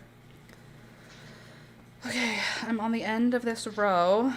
I'm gonna just finish the end of this row and then we can cut it and work on it next on Wednesday. I need to film tomorrow, okay? So tomorrow will be a filming day.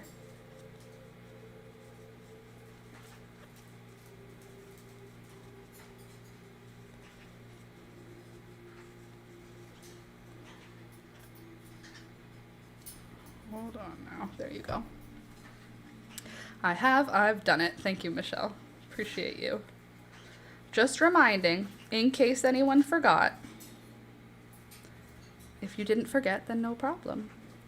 Okay, let me finish this row so I can cut this yarn and put it away for a while. Where did my basket go? Over there. I have a basket for my work in progresses. Work in progress. I have a basket to put this in.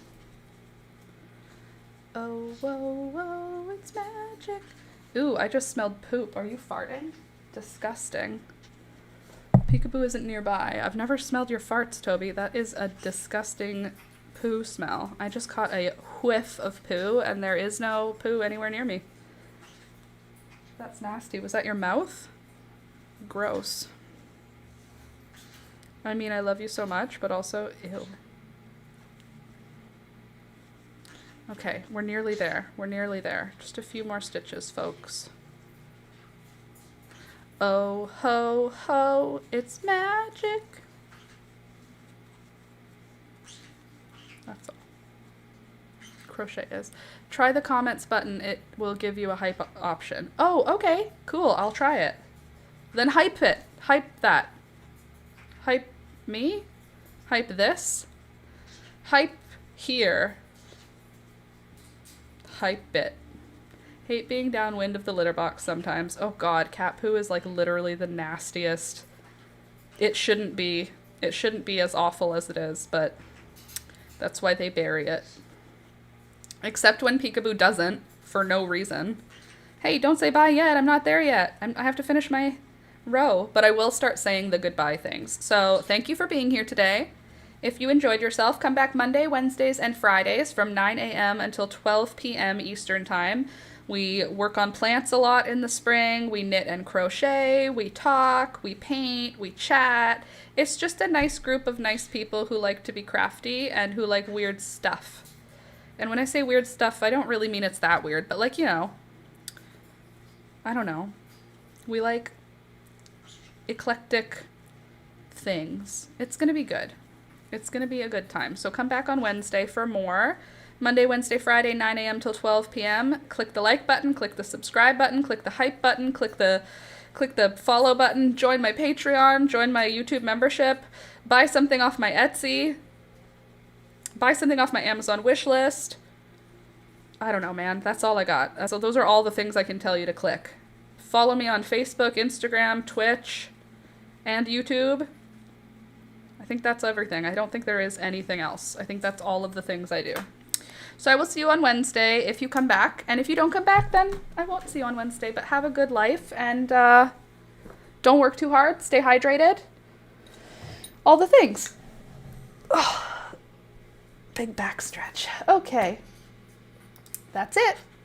Yeti's picture. Bye-bye. Oh, Yeti's picture. Yes, I will upload that for you. So that you can have it. Okay, and I think that's all. Sorry, I'm just moving my screens around so I can see everything. Yes, I will add Yeti's picture. Yeti is the cat I painted last week. And I will see you next time. Okay, bye!